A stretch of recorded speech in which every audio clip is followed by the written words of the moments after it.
I actually do. I keep them in a box, in my dingleberry box. I do. Dingleberries is the only flavor of berry that you don't love.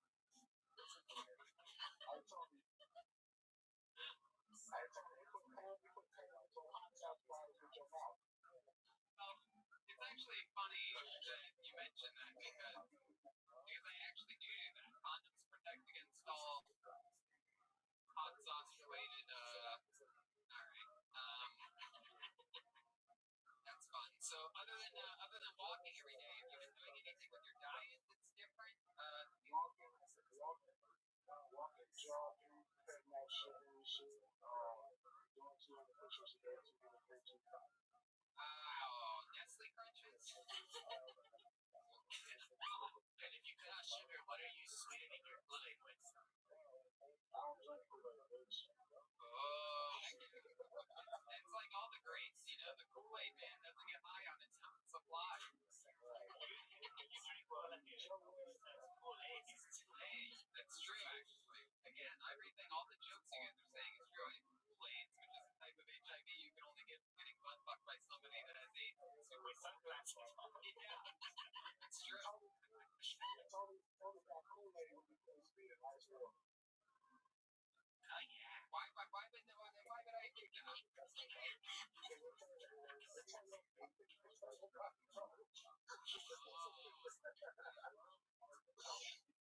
Right. That's right. When you stick your AIDS or water, that's how you make wild and oh my goodness. Got me there. I love it. So David, you living by yourself? What else have you been doing? Have you been watching The Last Dance on Netflix via ExpressVPN? yeah, I've been watching the Jordan shit. I'm more of the Michael Jordan, but I just started watching Game of Thrones today. I'm a Magic Johnson guy too. That's actually who gave me my Kool-Aids. I was at backstage passes at the Magic Johnson Theater, and I bent over to pick up a popcorn kernel that I dropped, and Magical Johnson dumped out your head. That's his full name is Magic.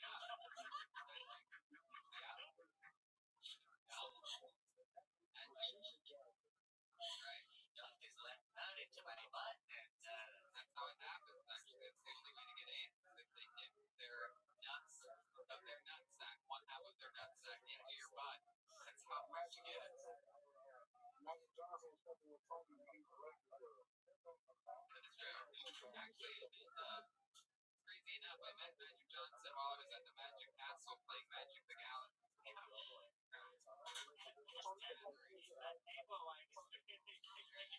Yeah, when Magic Johnson practices sexual hair.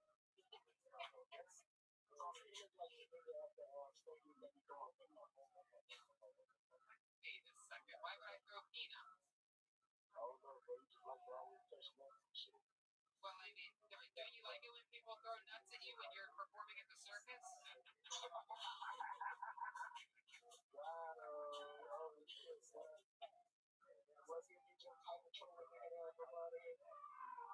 What'd you just call me? You were Tiger Training. You look like the great balloon houses. What the gosh, Dad?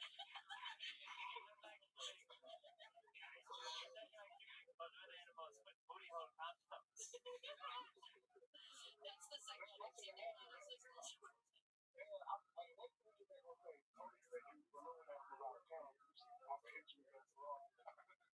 Do it, dude. I'll write a comeback for that. In the meanwhile, because I think we have about a year and a half before we're going to be in front of a live audience again.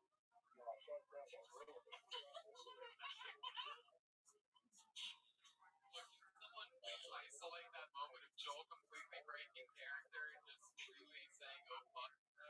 Fixing cars with my dad and shit. I'll go full Mexican, just be a mechanic.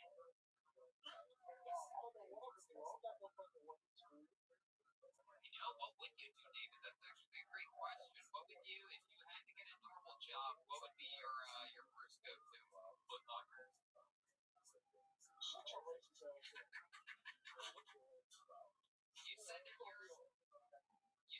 maybe barbecue sauce.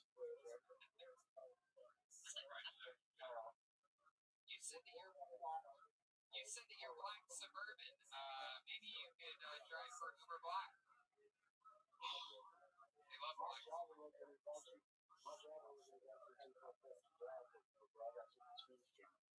Speeding tickets. You got eating tickets.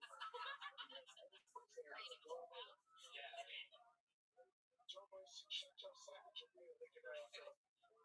Eating tickets, Jogan.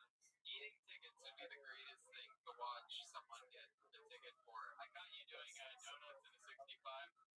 You know I'm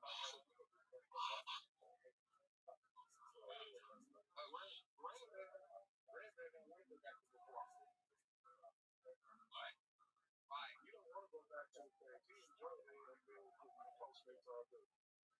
It's the same. What we did that before. Literally nothing has changed. Brandman has been living in quarantine this whole time. Let's start off. You got to take a shower one time a week. Maybe it's true. I saw that you took the time to vacuum your dining room table last night, or yes, it was your bed. Yeah, we had a little slash practically right next to the bed. The shock factor. Yeah, I don't know if you guys follow Instagram stories, but you two actually you automatically slide when you know the algorithm on them. You guys, as soon as you post a story, you immediately pop up in my top left because I watch your guys' stories relentlessly. And I'll just leave it at that. I will say why I watch them relentlessly. Let's just say like a random cute messages being LOL and I never know what it means. A lot of times it's like there's something random and then they LOL and I was like, we should talk about that concerning most like yeah. What the fuck is that shit about? That was the creepiest here's what he does anytime you call him on something, he does this inaudible laugh. This is every time after the show where like we're gonna take a band photo and I'll have like the dildo and he's like yeah, he'll post a fucking photo in a full on dog. That's my shit. That's like Craigslist pictures. You have like a folder. Yeah, what did you that's straight out of Craigslist. Dang. Your body shape is unbelievable. This goes along the one where you made a silly one a couple months ago with like Venus de Jello. Did your wife get this picture, by the way? Must have, right? Did you send it to her?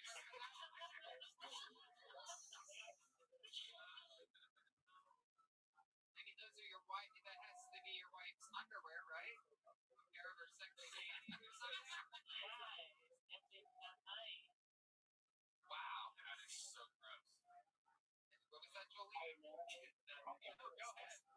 I want to know what you were almost saying. It's known that Jeremiah matches his underwear to his characters. That's how insane he is, like getting into character. We all know from the Lucy Goosies that he wore from Monopoly Man in his underwear. He probably has donks for all the women characters. Plays jock straps for the athletes. It's fucking true. It is a real thing. I will wear the underwear that pertains to certain characters. Wow. So, but you understand the reason behind that photo? Go ahead. Because Kevin Mack posts sexy pics of himself. You wanted to be sexual. This is what you think. What you think Kevin Mack is doing. This is what I think you know. It's like a parody hiding in the bed. Wow. I drove her. Oh shit. That's one word. With that Danny and that wig on, I just want to say that you look like a Indian Reserve fire chick. That's a give Pocahontas. Pocahontas. You're so funny, David. We absolutely love you. We're gonna keep. Oh my god, you're so funny. David, I love you. You're the best. Check out David roasting. Okay. Okay, you gotta wear a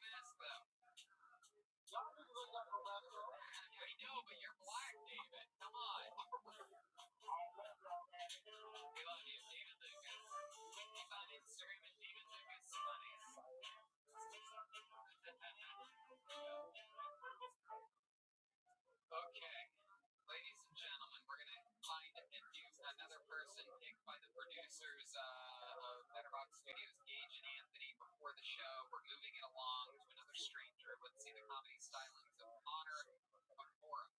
Just Connor Bakora. Music.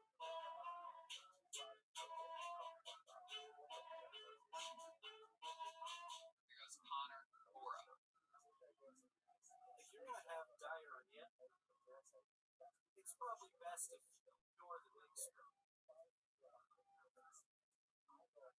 I ran out of toilet paper in March. Turns out Colgate whitens more than just your teeth. My mom got knocked up by an Air Force pilot with a stealth bomb.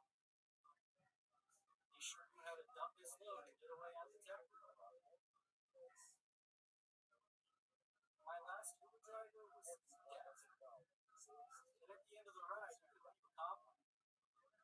So I said, great conversation. Some people think that white people and black people don't have a lot in common, but I don't think so. I know what it's like to wreck a Chevy Impala.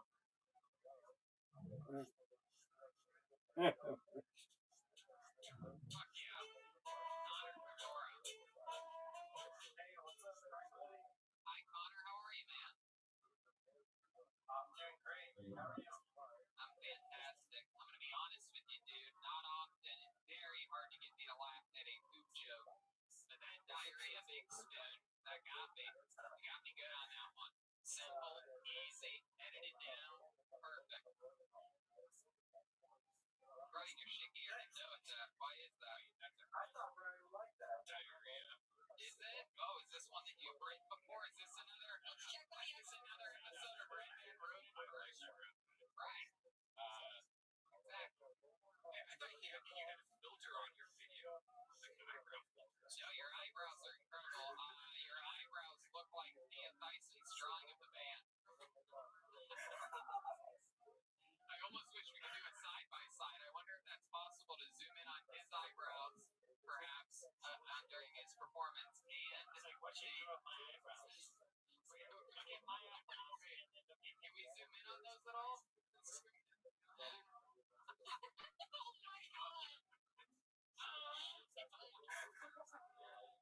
Oh my god.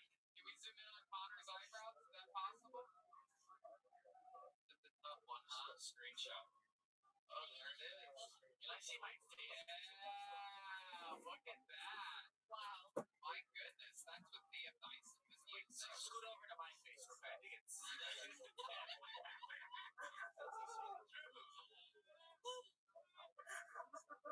Oh my god, there's a drawing of you kills me.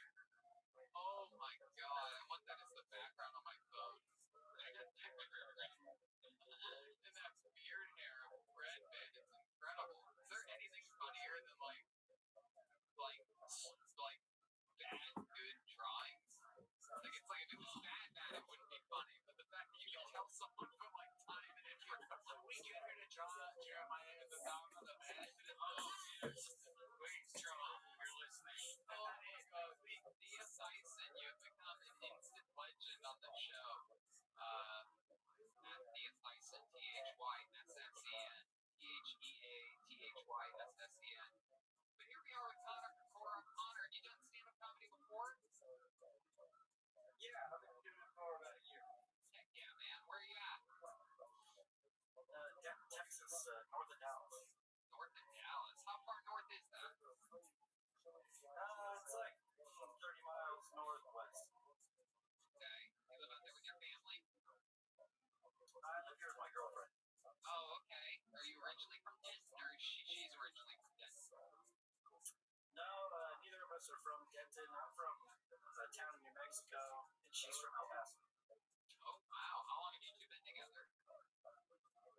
It will be 6 years in 2 weeks. Wow. My goodness. Any special plans for the anniversary? I might make her some salsa or something, Wow. Oh, she really is. You're not single. What kind of salsa? What do you put in your salsa? Probably El Paso salsa, right? Salsa verde, primo. Salsa verde. Oh my god, look at that. I said, oh, you know what it is. Jesus Christ. I gotta be barbecue business. Yeah.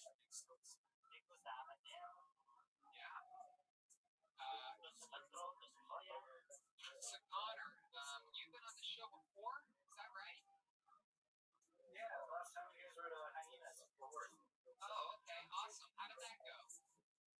It went all right. Heck yeah. Were you there? Probably the only time I had a bomb. Oh, cool. Oh, you sang a song. Yeah, for my band.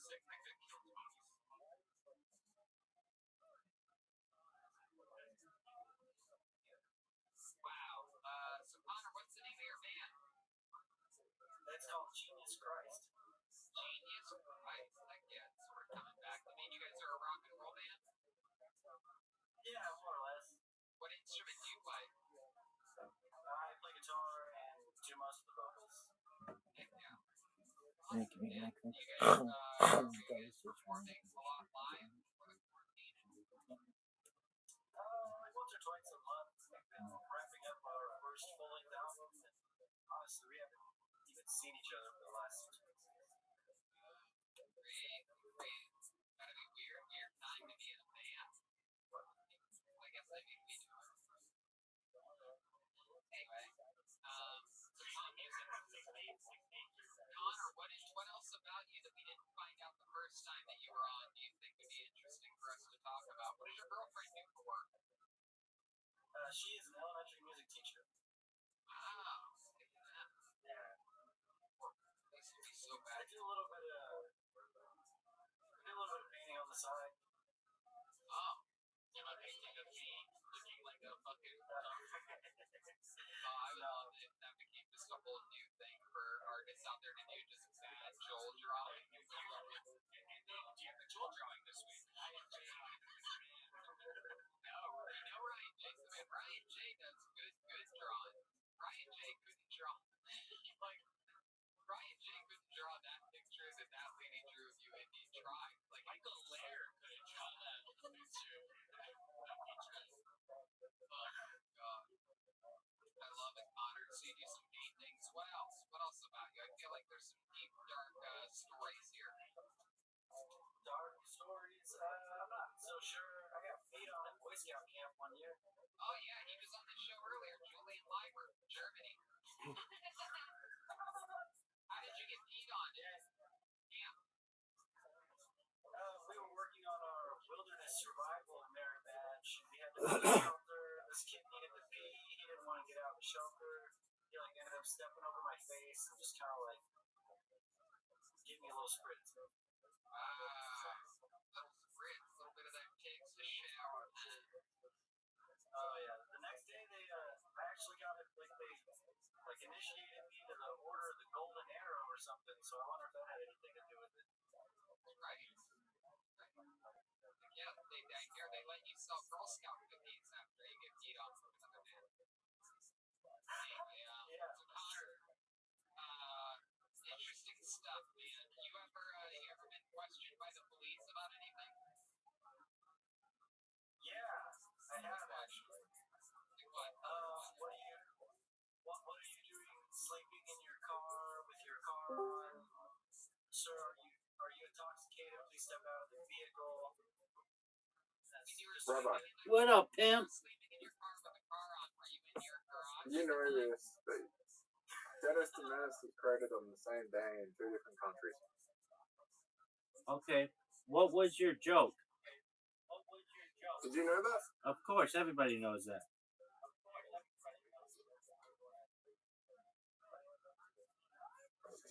My joke is,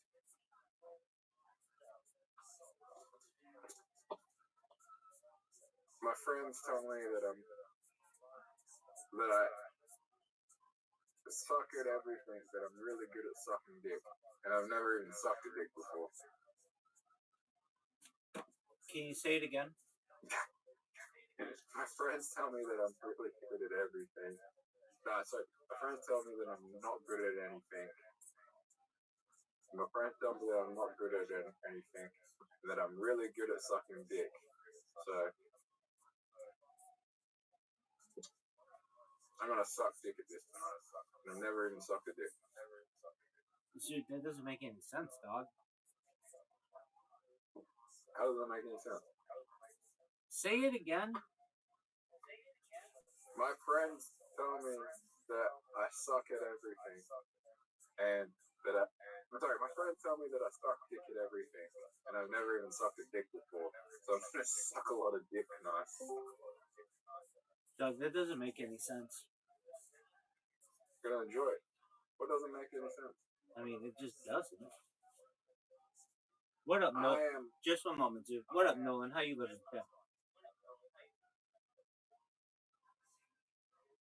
Nolan, can you hear us? Yeah, Nolan, how old are you? 15. Okay, you gotta be 18 to be in here. Take care, buddy.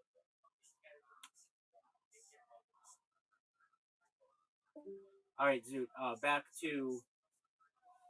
There's something. There's a better. I'm starting to. There's a better joke in there that you could use. Perhaps a paradox. So let's work it out. So it's like,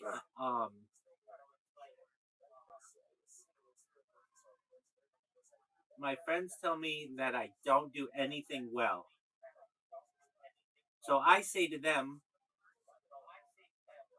why do you keep telling me that I suck dick? Okay, so my friends tell me I don't do anything. But I counter that by saying they're always telling me that I suck dick. So which is it? Do I not do anything or do I suck dick? That's an okay joke. No. I'm starting to hate gay people. Stop, Zoo. Stop. Zoo. No. None of that. You shouldn't let me finish. Yeah, I know, but you gotta understand, you're using like trigger words that Instagram doesn't like, and I can't let you talk about that kind of stuff.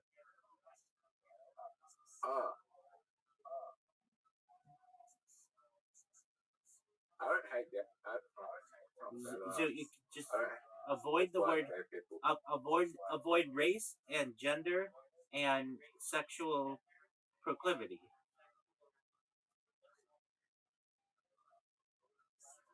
I'm just jealous of gay people. Zoo, I just said avoid sexual proclivity, and then you don't get it.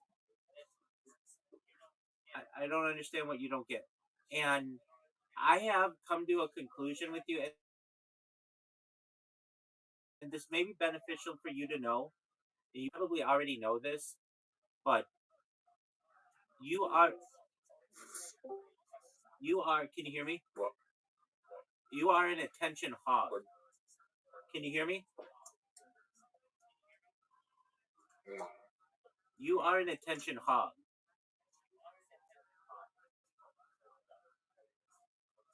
Have you ever been told that before?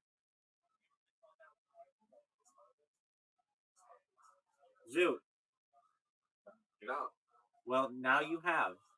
Basically, you have to be the center of attention, or you get upset and you begin to start getting triggered, or you have tics, and then you leave.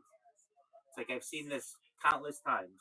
If you're not involved in something, your tics increase severely. Have you noticed that about yourself? Yeah. Okay. Well, that's honest. Are you ready to play? Yeah, why not?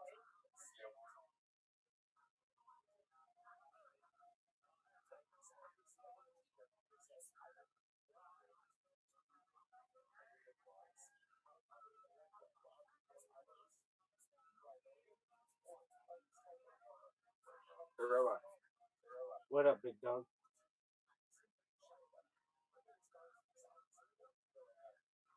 I think the sucking dick thing is gonna be funny. I think I'll word it. You'd be like, how did you?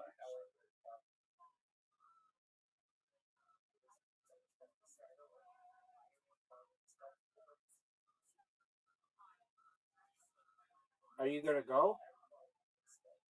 Dude, Yeah. you just got a ton in the. You got a ton in, dog. This is trick shot, dog. So the open mic posted on Instagram that they now want the next open mic to be hate speech only. Did they really? Yeah. Dude, did you see how you missed that last shot? Yeah. The Instagram page posted they only wanted it to be hate speech only. Dog, it's It April. was an April Fool. It's April Fool's. Yeah. Yeah.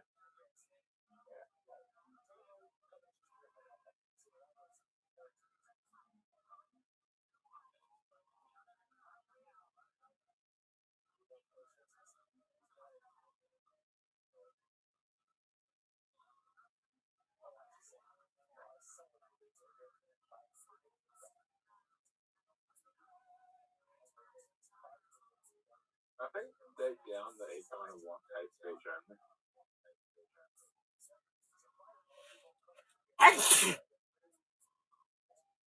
Pardon me.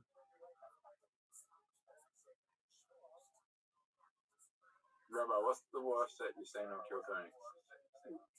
Like someone perform? Yeah.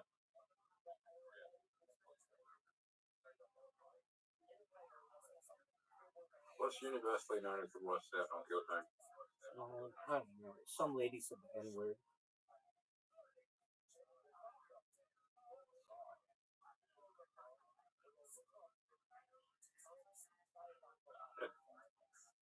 So the worst thing.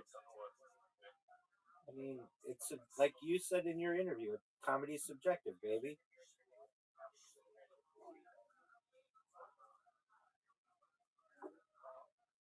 Did I say that in my interview? Yeah, What? like get pretty close to the beginning.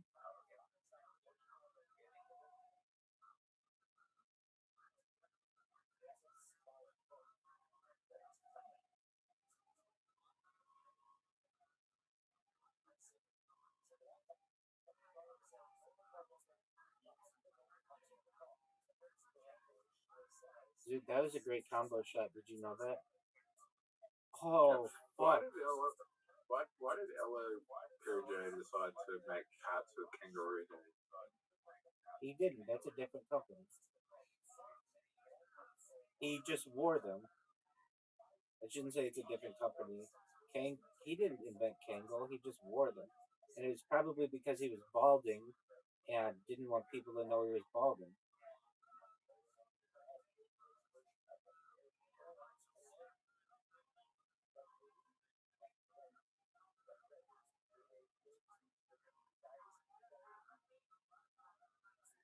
You ready? Yeah. Imagine if I win without you taking the Dude, you keep doing the same break. That is really good. All right, go ahead. What'd you say? Imagine if I win without you taking the hit. Wait, say it again. Imagine if I win without you taking the hit. Okay, well, things could happen. That's happened before. I did hit the one ball. What the hell? Hey, Robert. What up, big dog? So there's a new open mic on Wednesdays, and I was there last night. How'd it go? I didn't perform. I was just there watching people. How did they do? It was only comedians. You want to know some secret stuff about comedy on social media? Yeah. All right, so Matt Rife did an interview, and he said that like he blew up because of social media, and he got like 20 million followers or something on TikTok just from his crowd work, essentially, and all of a sudden, over the course of like a year and a half, he saw his impressions go down and down and down and down and down to the point where he wasn't able to connect with his audience anymore. So he scheduled a meeting with TikTok, and he was like, "Hey, I'm like one of the people who you featured on your app, and now I can't even connect with my audience. And whenever I do anything in terms of my stand up, it's not getting a lot of views. Why is that? And they said, oh, well, we just don't feature comedy anymore. It's something that we used to feature, but we don't anymore. We feature things like dances and things like that. And so he said, okay, well, how do you recommend that I like continue to get big numbers like I once did? And they said, well, you should do dances. And he said, I would rather basically end my life than do a dance on TikTok. And so, just so you know, like TikTok doesn't like, or they're not promoting comedy like they once did.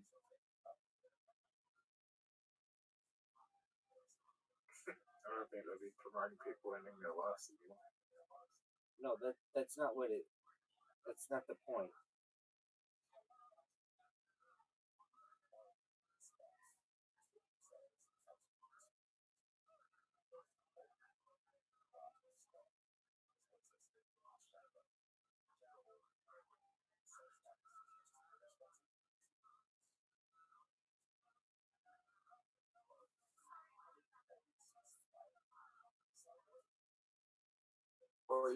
What you're saying to me is I gotta get up on stage, do a backflip, and start dancing, Yeah, and basically. post it on TikTok. Basically, yeah. Can you do a backflip? Yeah. You can. No, I can do a front flip. I can't do a backflip. Okay, well, that's pretty good, dude. How'd you learn how to do a front flip?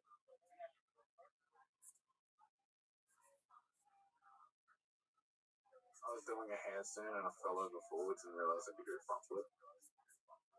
That's tight.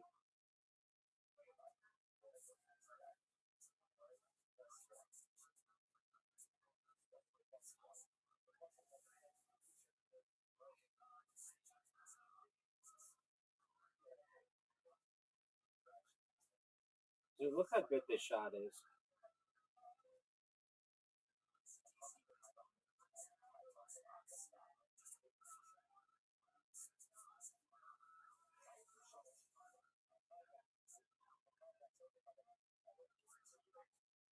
Can you do a backflip? No, not to my knowledge. Maybe if I had the right conditions, then yeah. But I wouldn't take the risk. I saw this one girl who did a backflip or a front flip or something. She paralyzed herself, and I don't want to be taking that risk. That's a How long does it take to learn how to do a backflip? like. I saw a class on how they teach people how to do it, and you can get it down within like an afternoon or so under the right conditions. They have like all kinds of padding, and you like learn in like a gymnastics setting.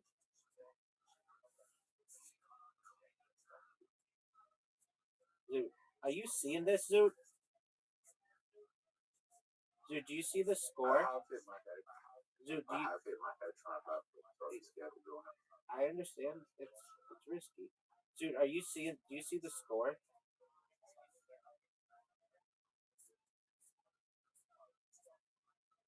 Oh, yeah, it's bad. I bet you like 300 to 0 before, so.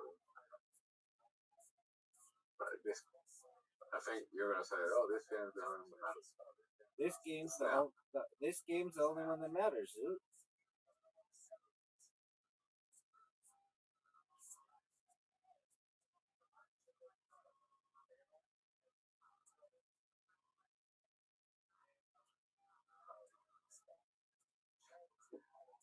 What's more important?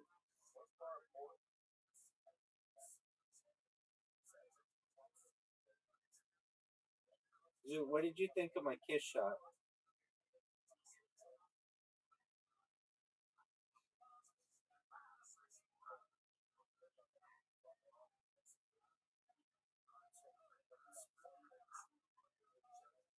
think stand up's fine? No. It's plateaued a little bit though.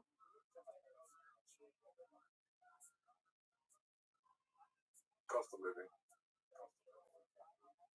What does cost of living have to do with comedy? Usually, No one's going.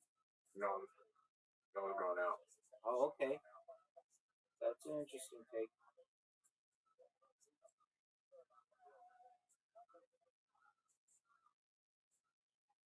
I'll give you that. I've been to venues where there used to be I've been to venues where there used to be 100 people and there's 5 people coming. It's just too expensive. Yeah. Dude, did you see your miss just now?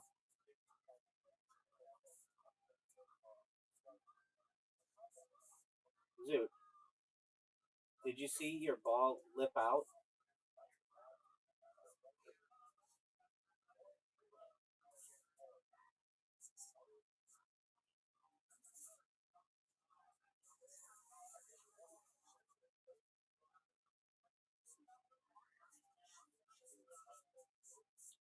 Dude, that's a miss. No doubt. You're gonna hit the shot? The time's really ticking down, dog. Oh, What's the time where you are? 8:22.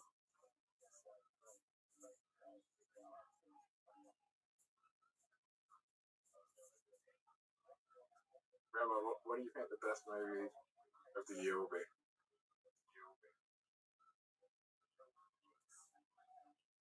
Didn't they already decide that? No, that's the last year. Maybe Michael.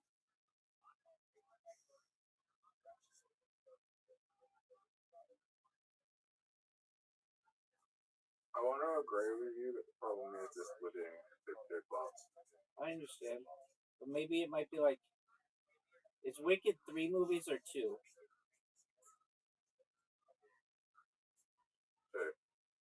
Okay, maybe it's like Wicked. Wicked did really well.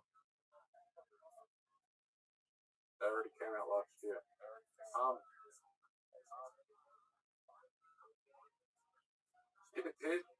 The issue with Michael is that I feel like everyone wants to see the second half of Michael Jackson. I don't. I want to see them both, but I'd really like to see the first part. Yeah, but I think the second half's more like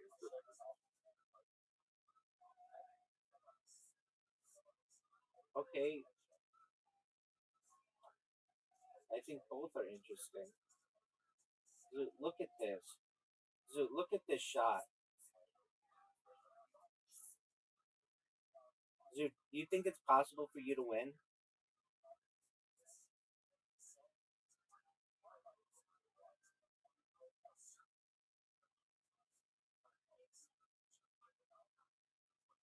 but like he had a roller coaster.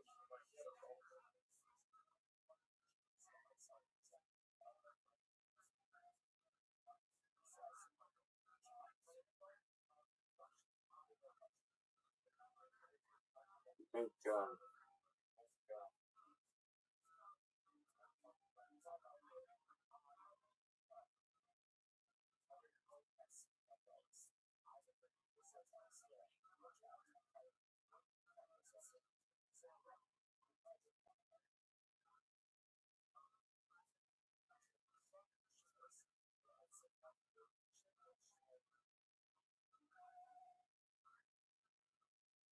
Dude, did you like that bank shot, son?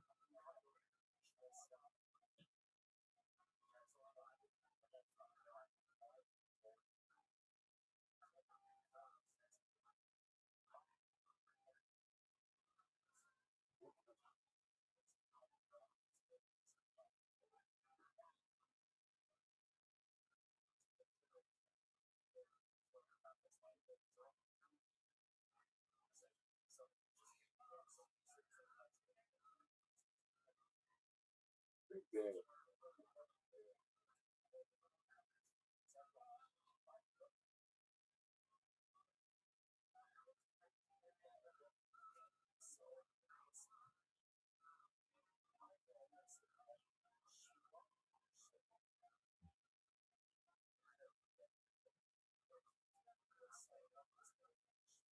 Rabbi, What up, baby?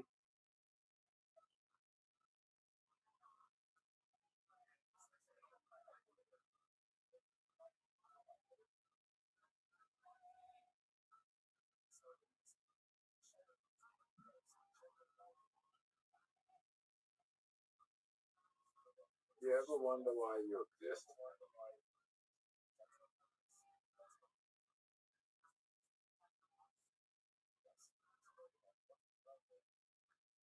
Maybe. Do you ever wonder why everything exists?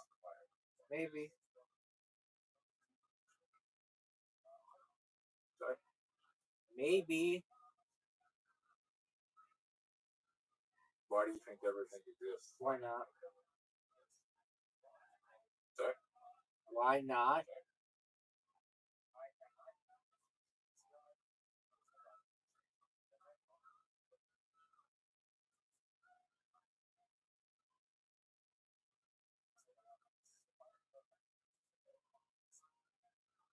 Dude, what are your thoughts on this shot? Oh, dog, that was terrible.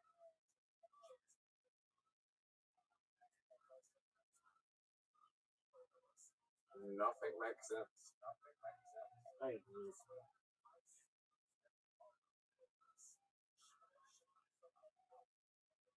I don't know.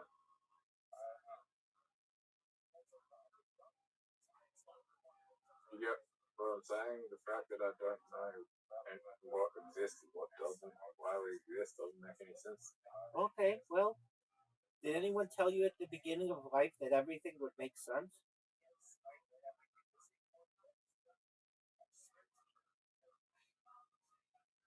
No, they told me at the beginning of life, you're born, then you die. It's like, what? That sucks.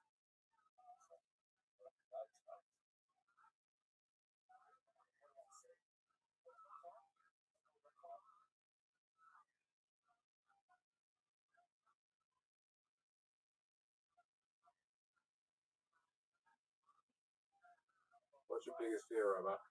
You not finishing this game?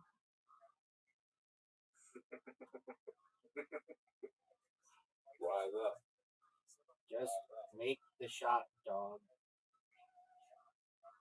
What is your biggest fear? I don't really have one.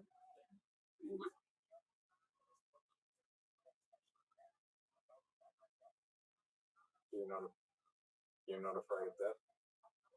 Nope.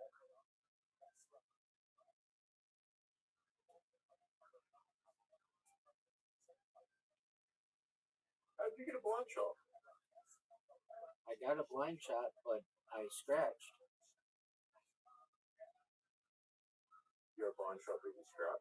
Yeah, and I don't think you should get points for that. But okay, if they want to give them to me, I'll take them.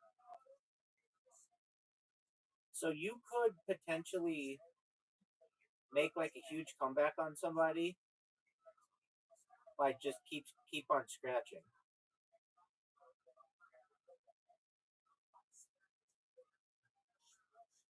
Like if it were you right now, you can't get 230 points with one shot, but if you kept scratching, you could get like 500 points. It's a good strategy. It's a hard one. That's just a waste of time. Well, not if you want to win, son.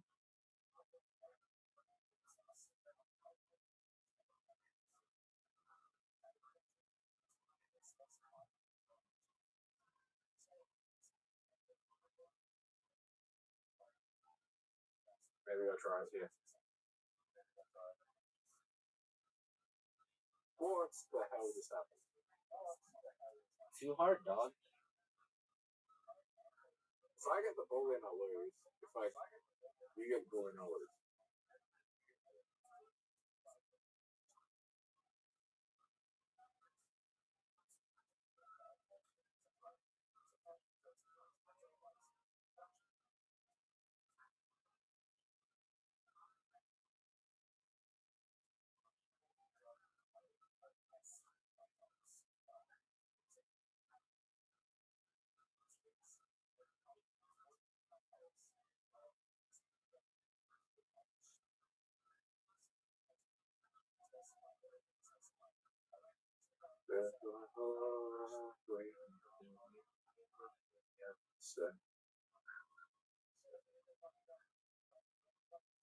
You know, in your podcast, you talked about music and being an actor. Yeah. Did I? Yep.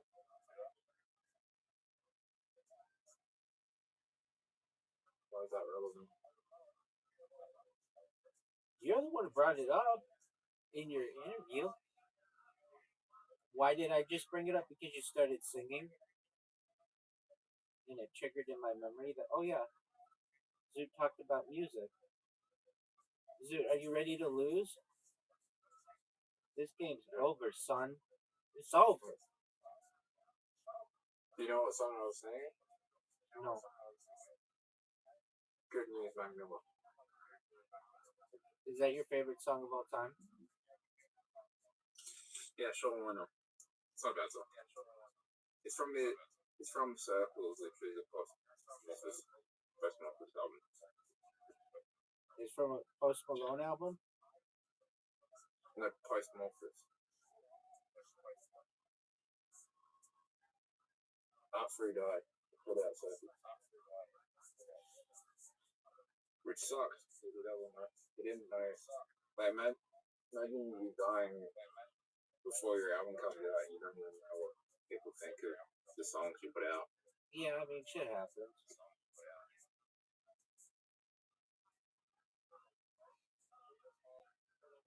I feel like probably in a better place.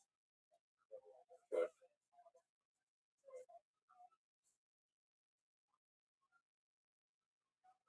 feel like he didn't. Feel like he was in a dark place. Now he's in a better place.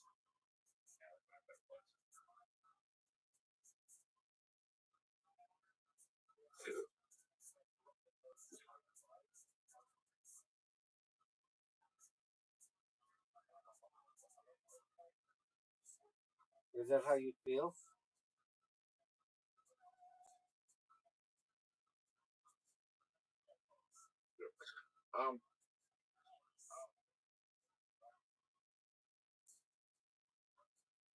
I just got a request to do fucking acting role. Is it funny? Is it like a comedy role?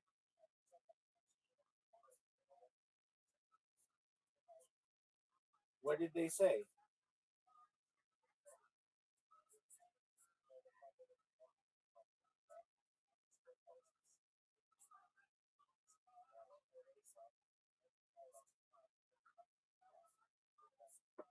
Yo, dog, if you're gonna be here and I ask you a question, you gotta answer it, or I'm not gonna want to fucking talk with you. Okay, what did you say? Turn on titles. It's, okay, but why wouldn't you do it anyway?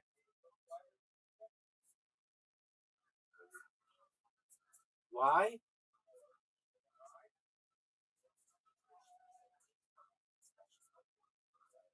Or What's boring about it? after that stuff, Why does it suck?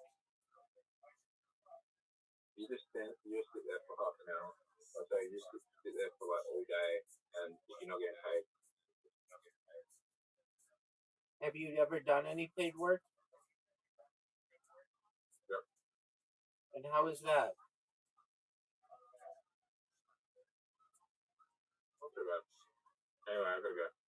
No, you don't, but that's fine.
No, dude, I was outside of my friend's house in high school. We were like having a get together, and I get sleepy when I'm drunk, and I didn't want to be a bummer on the party, so I went outside to sleep in my car. It was cold, so I turned it on. Next thing I know, knock knock. Yeah, you got cold. Did you think when you were getting cold in your car, did you think about unraveling your eyebrows and using them as a security blanket? Let's talk about those for a second, because those are the two biggest bushes It's like I've a seen come out of Texas. That includes George and George W.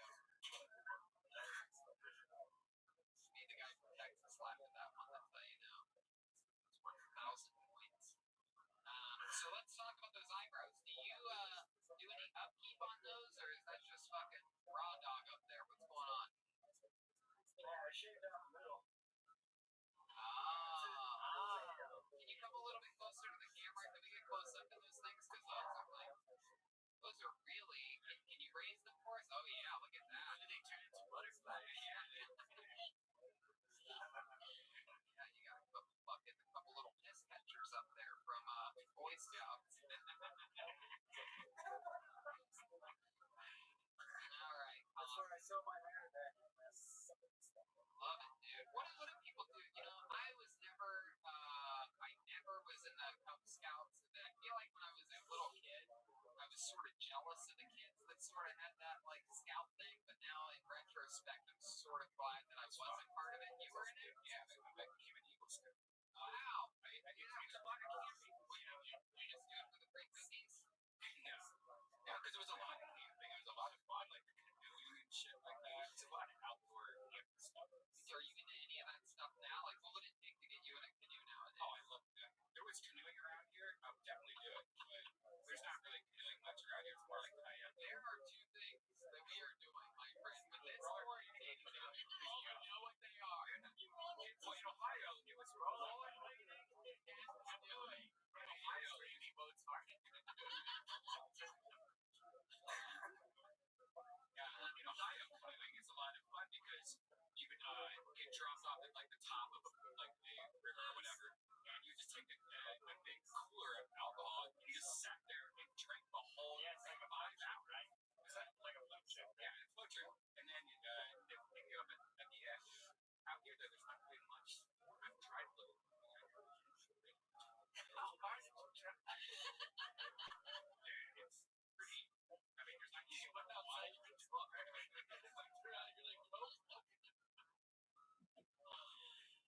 oh no, that's fun. Yeah, no, it's true. It's weird. California, strangely, even though there are rivers, it's a weird place for things like that. I've been on this show. I once said it's weird. There's not a lot of great fishing around California, and I got destroyed on the internet for saying that because obviously everyone in America is like, darn, the Pacific Ocean, but I wasn't really counting that. I'm talking about like rivers and lakes. It's like they have lakes here that just dried up. What's that one? The Salton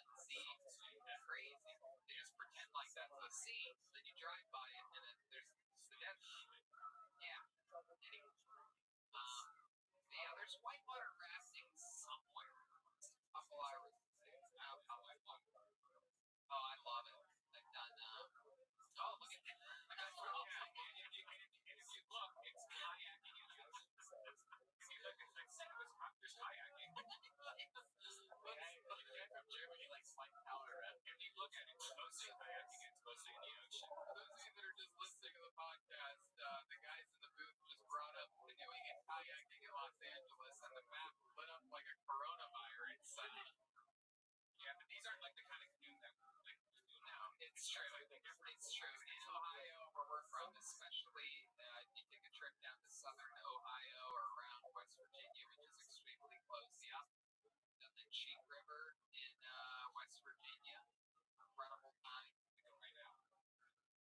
It is wild. It's wild.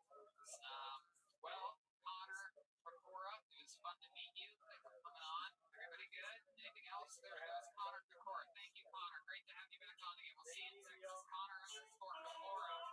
KO. KO. All right.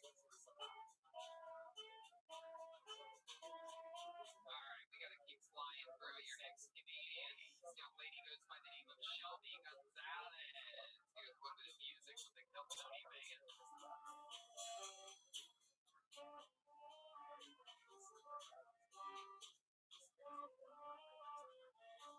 Here, 60 seconds, uninterrupted, from Shelby Gonzalez.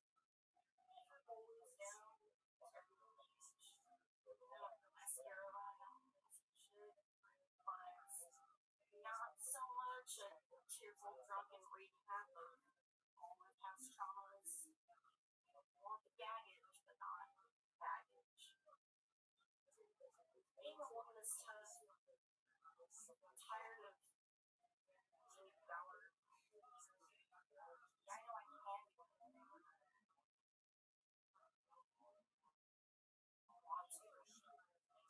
Oh, and rape. Everyone's getting raped now. That's me. Who's bridesmaid? I definitely have a type though when it comes to dating. In fact, I've had more nerdy white dicks in me. Mentioned some of those during Comic-Con. So many mentally unstable white dudes have done rounds of me. You call me in elementary school. These are good jokes.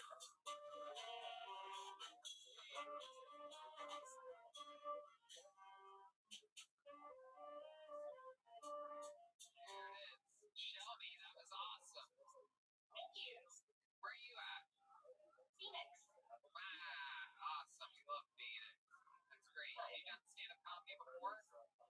Yeah, I've been doing it about 2 years now this time around. I originally started about 5 or 6 years ago, and I quit a little bit, but got back into it about 2 years ago. Very cool. Get some funny jokes there. Past traumas thing, all that was great. One thing I loved is that you talked about how women have all this freedom now and you don't want to do anything. And I found that while it wasn't necessarily the most like ooh-ha-ha joke, I found it interesting because I don't ever hear women sort of taking that approach ever. Is that a longer joke normally that you have more beats to in a regular stand-up set, or just sort of a new idea or something that's just a one-liner? Be a longer joke. I mean, that's just kind of one of the ones that kind of stuck in there about the women being empowered and shit. Like, I still like having doors open for me, you know? I don't want to do anything right though. Right, of course. Can you talk about past traumas? What are we talking about here? Let's talk about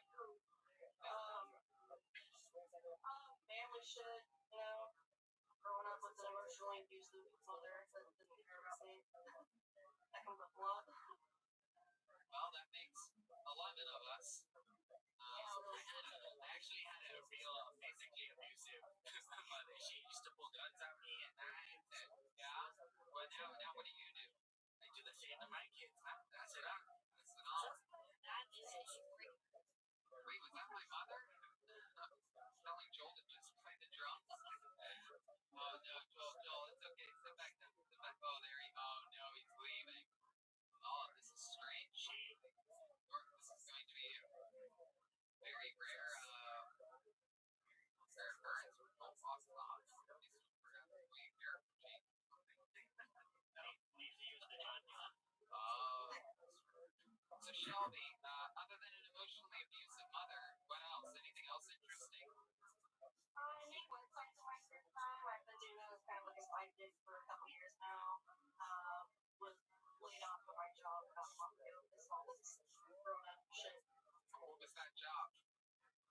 do. I'm a POS business analyst. Essentially, I help employees and franchisees of restaurant chains set up, install, and operate their point of sale software and equipment. Do you have a boyfriend there in Phoenix? Living the single quarantine life? What have you been doing to pass the time there all alone? I've been watching a lot of 90 Day Fiancé. Oh yeah. Yeah. Yeah, it is good. I actually have caught up on quite a bit of that. You start with the first season. I was really surprised to learn how many other people are ashamed that they watch it, but are cool and not, the typical housewife mom kind of person that watches that. I'm really surprised I get to find the other cool people about that show. How many other people actually watch it? It is incredible. It's just a gif of a train wreck over and over and over again. These people that are just being used and they have no idea. It is absolutely awesome. I mean, you just see, you've been flipping through the channels and you'll see just this voluptuous, big-breasted, ridiculous woman with her ass cheeks and tits hanging out. And then it'll cut to some guy who's with her that looks like the drawing of Joel from It's weird when you these two things do not belong together. And it's weird how some of them actually survive. And you're like, how the fuck did this actually survive? The first season, I'm weird. I'm not sure which season I caught up on. One of my favorite ones. Oh yeah, that guy's in control. Sure, but one of my favorite ones, there's actually two of them. One of them, the guy is with a beautiful Latina girl, and he's just a fucking whiny dork. I mean, just this, just don't stop him. Yeah, I don't know if I'm ever gonna get her a love feeling like her, and you don't realize, you just want to slap him and go, dude, you're a fucking bitch. Change your attitude, first of all. I mean, if you had some fucking swagger, you could be giving this girl a good time. Anyway, and then the other one, really my true favorite, is this, there's this one with she's a young, sort of, not really that young, I guess. She's actually, I would guess, probably early 30s, and she bangs this, 21-year-old Jamaican dude that literally is like, look, if you don't have sex with me 2-3 times a day, I'm gonna cheat. He says that, at the top, and sure enough, it takes no time. I think he cheated on her, during their wedding or something like that, basically. The show is just unbelievable. Yeah, it's incredible. I love it. Something I hate is Love is Blind. You guys caught it? Oh, it's just dog shit. Oh, I hate it. I love it. I watched a couple episodes of it. There's that one woman, I think she's the one that's universally hated on that show. I couldn't get past it. I wanted to keep watching, but I could not. Yeah, Love is Blind is so fucked up that the women on that show look like the drawing of Joel. Anyway, Sean, I just want this to turn. I just want more table wine to start flowing. Have you guys seen the newest episode of Real Housewives? Oh yeah, dude, yeah. All of this stuff is on the background, and a lot of the current teams that I'm doing up. Yeah, a lot of people a lot of lady shows, a lot of these shows with the women. I watch a lot of Animal Crossing videos. You do? Are you one of the Animals Crossing? Alright. Shelby, anything else crazy we should know about you? Any fun facts about Shelby? Have any special skills or talents you can show us? You seem like the kind of chick that knows how to vape using your nostrils or something. I'm really into computers. Like I said, I'm doing my website building on the side. About to graduate with my associate's degree in computer programming in May, so super psyched about that. Are you bummed that you won't be able to do a ceremony? Oh, dude, I was so bummed about that. I was kind of bumming off of it for years trying to get this fucking degree, and I found out I can only go off. Yeah, this is great. I feel like they're probably agreed to it, after a couple months. I'm thinking so too, but I've been waiting for so long to get back to there and reschedule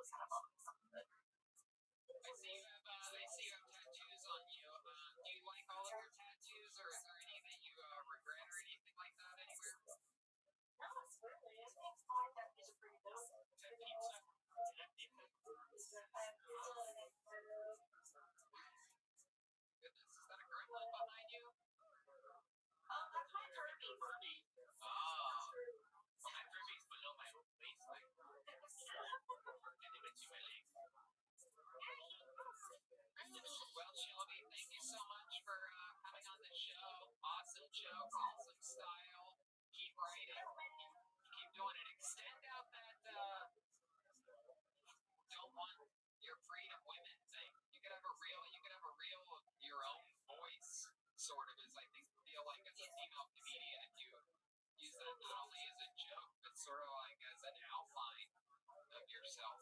You sort of take a different approach than, so many women.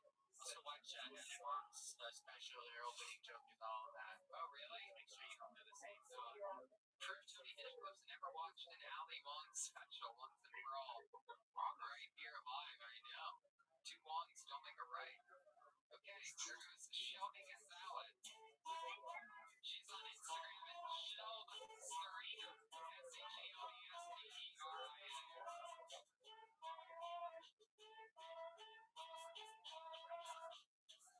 And with no further ado, ladies and gentlemen, comes my favorite part of the night. Every single week, this guy boggles my mind. I absolutely love him. Everybody knows it. He is the reigning, defending Keltoni champion of the world. Ladies and gentlemen, I present to you super regular Michael Lear. Here's Michael, everyone.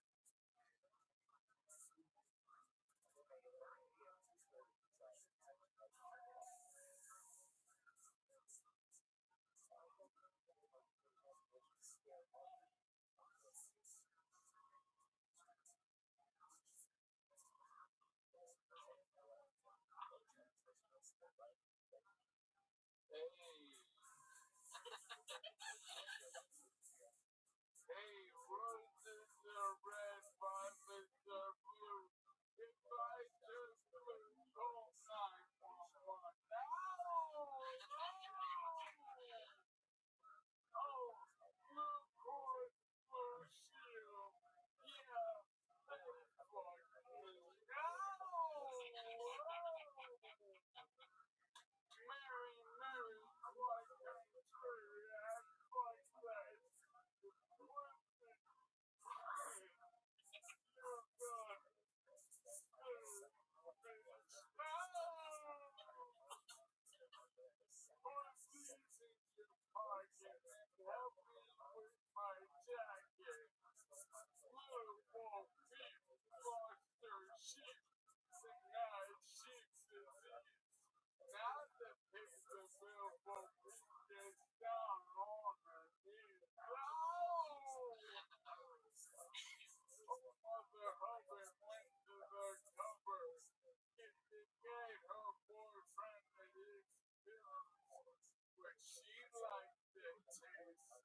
So the pills went to waste, and now Michael is dead. Little Jack Horner sat in the corner 'cause his legs don't work, and he spent all his money on strip clubs watching big black asses twerk. Mary had a little lamb and as black kisses down. She had the strength of 100 men in trouble even off the house. Heck yeah, beautiful.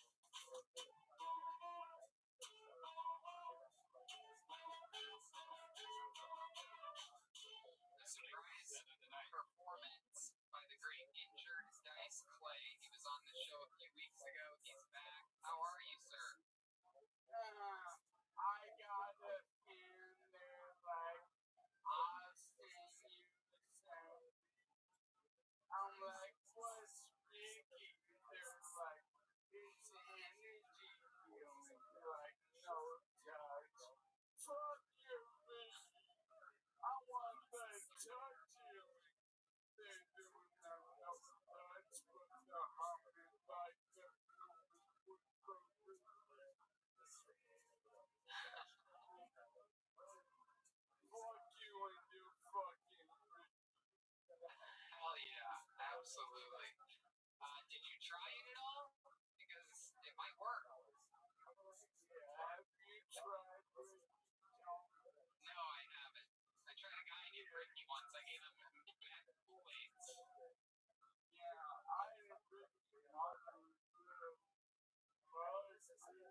So, let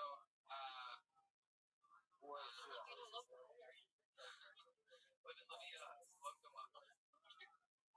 Wait, what? Hey, thanks again for the text you gave me yesterday. When things get back to normal, you can try my chair.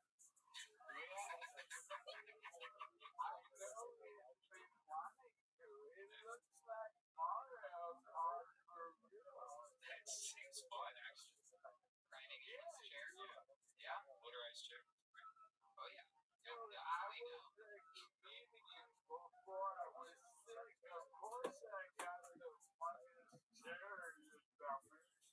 Absolutely. That's why he's wearing a shirt that says dice on it, because both of those things get rolled regularly. Look at all the feathers of Kill Tony he has on the wall. Oh, look at that. You do have a little cool spread of Kill Tony pics back there. Is that your normal set?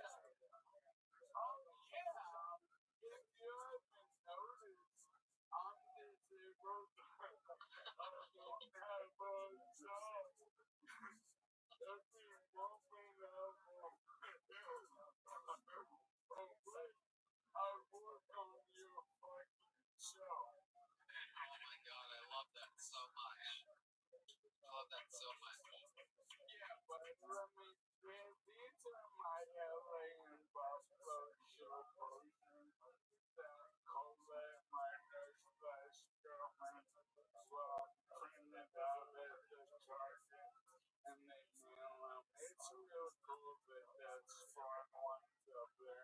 And he paintings as me.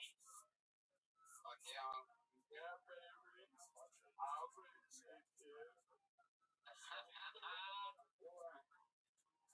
I love that, man. I love it. That's a great backdrop. So what else has been going on? What else has been going on this week in the quarantine for you, Michael?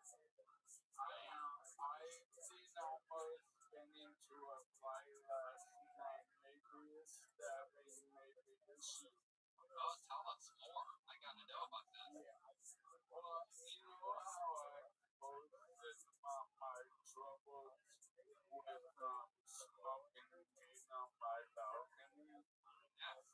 Yeah, I know all about that.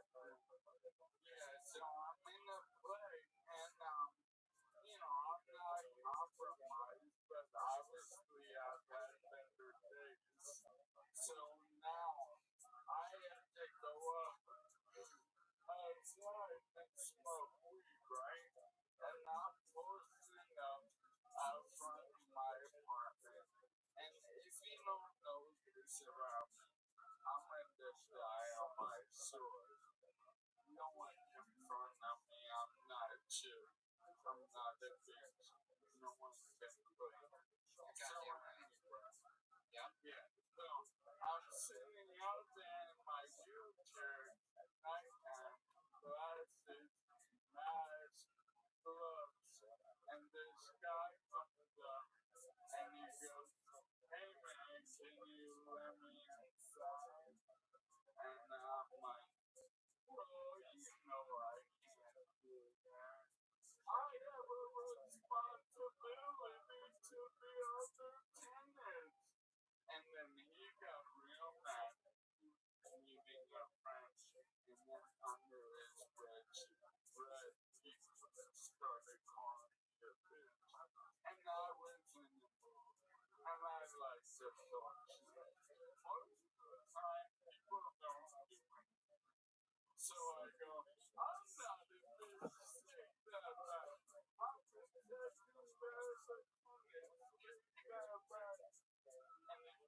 let's just have the government pay for everything and wonder how it gets paid.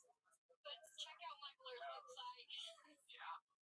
So, MySolarCompany.com and go down the rabbit hole of my brain and several years of my brain on that sentence. ooh, that's exciting. What a twist. What year? What? Guess what bits were written on that sentence? I love that. My goodness gracious. That's an exciting game. I'd like to play that. Again, not at your house, but guess what drugs I used to write which bits? Well, sure. Love it. Well, anything else crazy we should talk about, Michael? Well, I feel like we're coming to the end of the play. I feel like sooner than later we're gonna be back and it's gonna be like this shit never happened. My son's gonna be back in LA and we're gonna be at the comedy store in Newark and I've been engineering a way from me to perform downstage where every comic performs. I no longer will be on the bandstand. I will be a real comic, a normal boy, and I will perform downstage on the major my thing of the comedy store. Absolutely. And yeah, that's an interesting thing. I don't think a lot of people know about is that there's stairs that surround the Maynard stage, even though technically the main room is on the first floor, the regular level, street level of Sunset Boulevard. There's a lot of single stairs and double stairs and triple stairs to get up to the back of the stage and on the stage and then even lower on the stage. And there's two offset unbalanced stairs to get down from where you normally perform down on the red part of the main stage. And well, before you told me that you like performing up there, if you want to come down to the red level, of course, we'd love to have you. How are you going to do it? Suicide dive?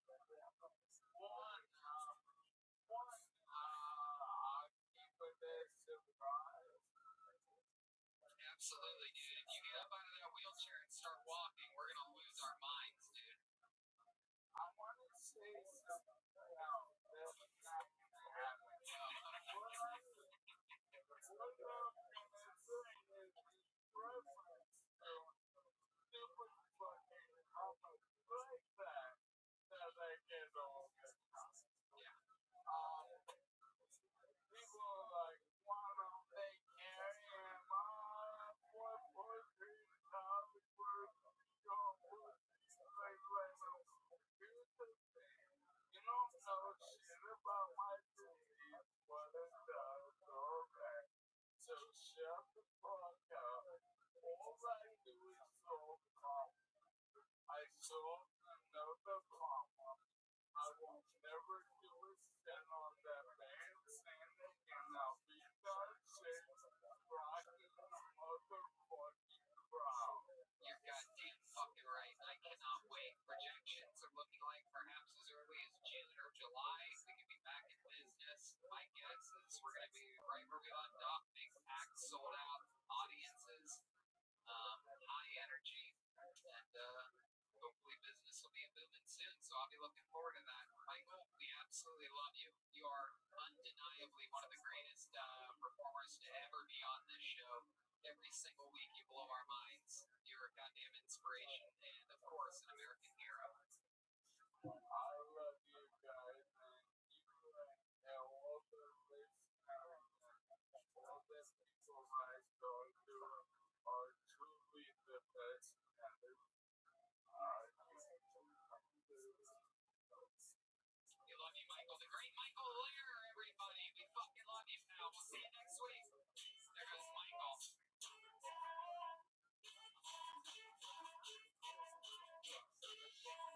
MichaelLairComedy.com is his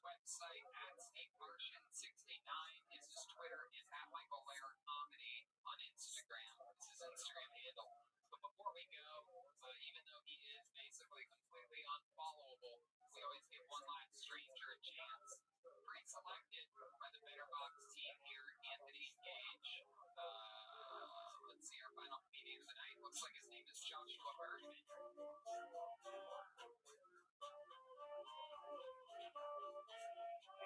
he is, Joshua Bergman.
There you go, man. Joshua Bergman.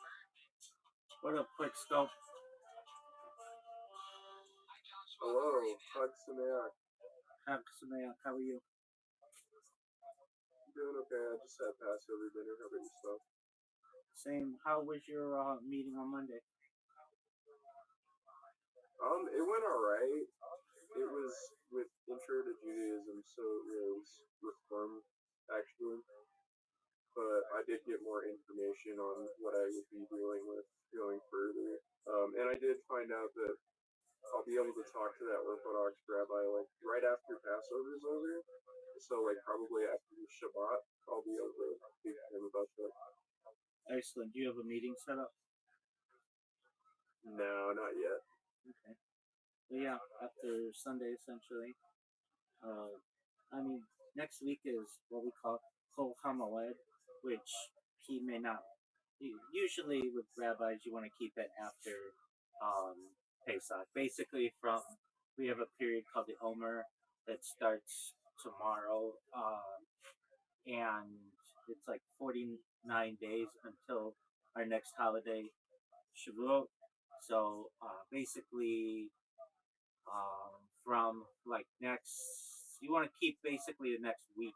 He's probably not going to want to meet with you, but then there's a pretty good time of like 40 days essentially where his schedule will probably be more open.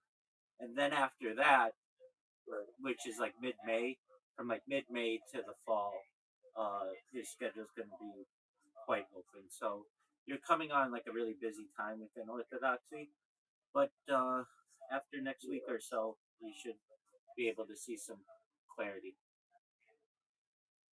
Okay, well that's good. Definitely. I'm looking forward to it. So I would, if I were you, just look to contact him maybe early next week. He'll probably say wait till after Passover's over, which will be the following week, and then probably be able to get some kind of meeting with him then. What did the rabbi on Monday say? Well, I actually didn't meet with a rabbi this Monday. It was just somebody with the like. Are you familiar with the Intro to Judaism class? Not within the Reform community, not at all. Yes.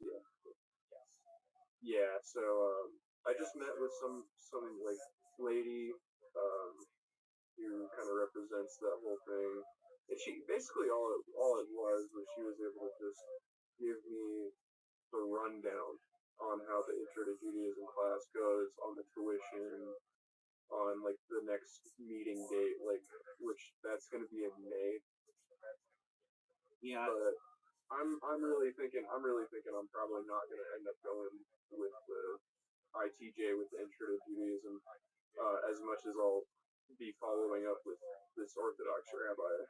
So yeah, that's my plan. It's already red flags when they want to charge tuition.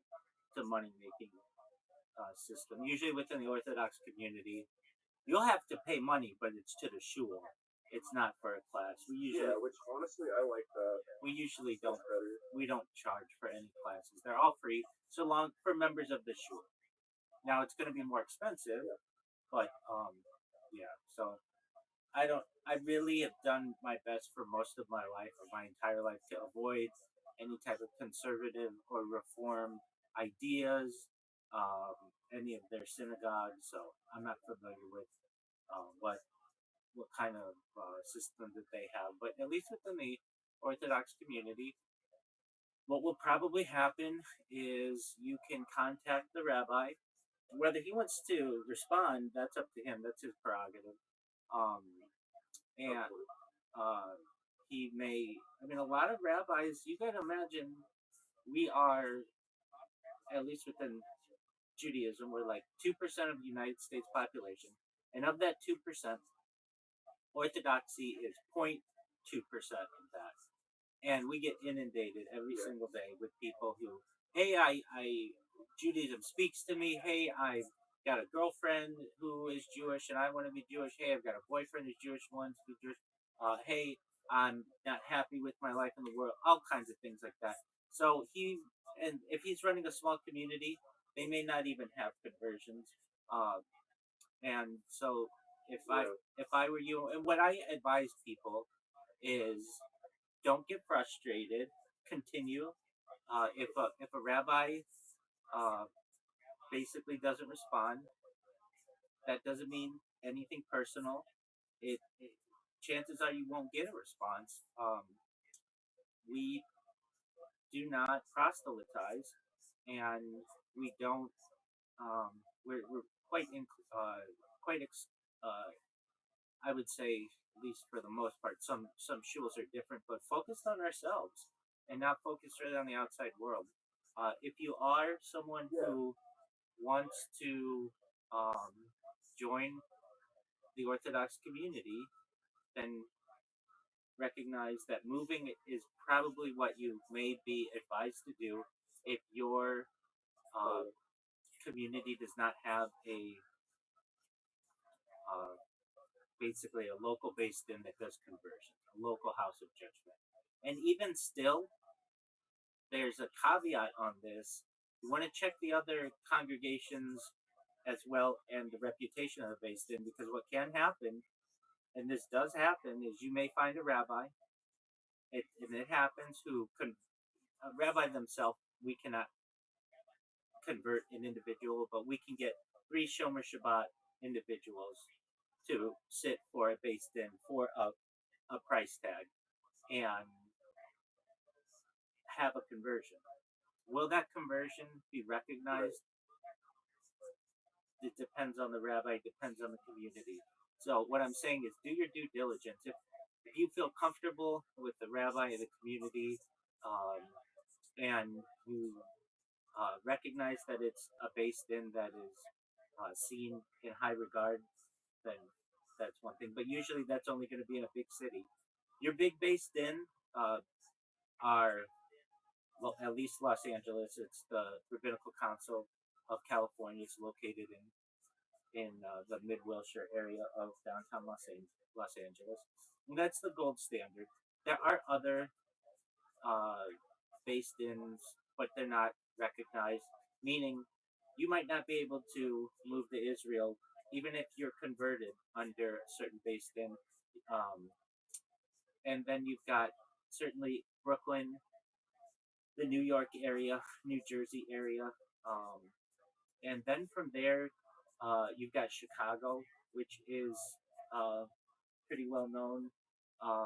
Miami. Yeah, I've actually been thinking a lot about Chicago. Okay. I've got family in Illinois. Okay, how far is it approximately? It's a little closer to like the St. Louis, like Missouri border, but I mean I could make it to Chicago, like if I needed to. What I'm saying, is it like a 3 hour drive from where you are, or is it like a 10 hour drive? It's definitely closer to a 10 hour, but there are some stipulations in my life right now that might end up causing me to end up moving to Illinois. Okay, well, the Chicago Rabbinical Council (CRC) is very highly respected, and so that would probably be your best bet. Um, If you said that you're in their program, I'd let you in my shul. Not just, but I mean, if you converted through them, and my colleagues would as well. If you said, "Hey, it's it's Rabbi Goldstein's shul, and he lives in Paducah, Kentucky," okay, we're gonna have to do some research. I'm gonna have to make some calls, and perhaps you still not may not be recognized. It's very political, but the Chicago Rabbinical Council, that's an excellent option, and would be recognized basically globally. It's essentially arguably the third most uh, recognized based in the United States. So that's a good one. If you could do that, that's great.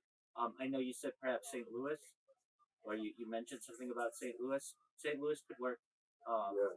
depending, but Chicago is probably preferable. But you know, uh, I've told this to individuals. I get people who come in here and they're like, I want you to make me Jewish. I can't. I'd love to. I wish I could wave a fairy wand. That's just not how it works. Generally, Yeah. I um, just tell people the process, and the basic process is to locate your local Orthodox rabbi, your local Orthodox shul. Reach out to them. I get some people who say, Rabbi, I sent an email and I didn't get anything back. Okay, what's stopping you from sending another email? Okay, so they'll send another email. Okay, nothing.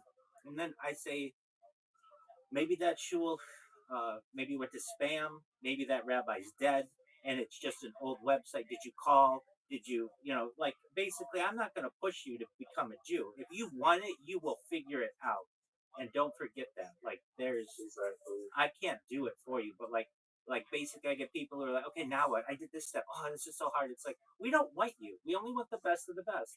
And if people want to feel like it's too much work, okay, then convert. Perhaps if you want a religion, go convert somewhere else. But for those people who are heartfelt and righteous, then the process is you do what you can to connect with the local synagogue. I would not visit the synagogue though. That's one thing. Security is very tight on most synagogue, on most shuls, and you don't want to um, be an unexpected visitor. So, and I have, Yeah, I already know. At least with the Reform synagogue that I do go to occasionally, just for like Shabbat and stuff like that, I actually have to register before I even go to like just the Shabbat night service or anything like that because their security is so tight. I thought you were going to Chabad. Oh yeah, I go. I'm not gonna lie, dude.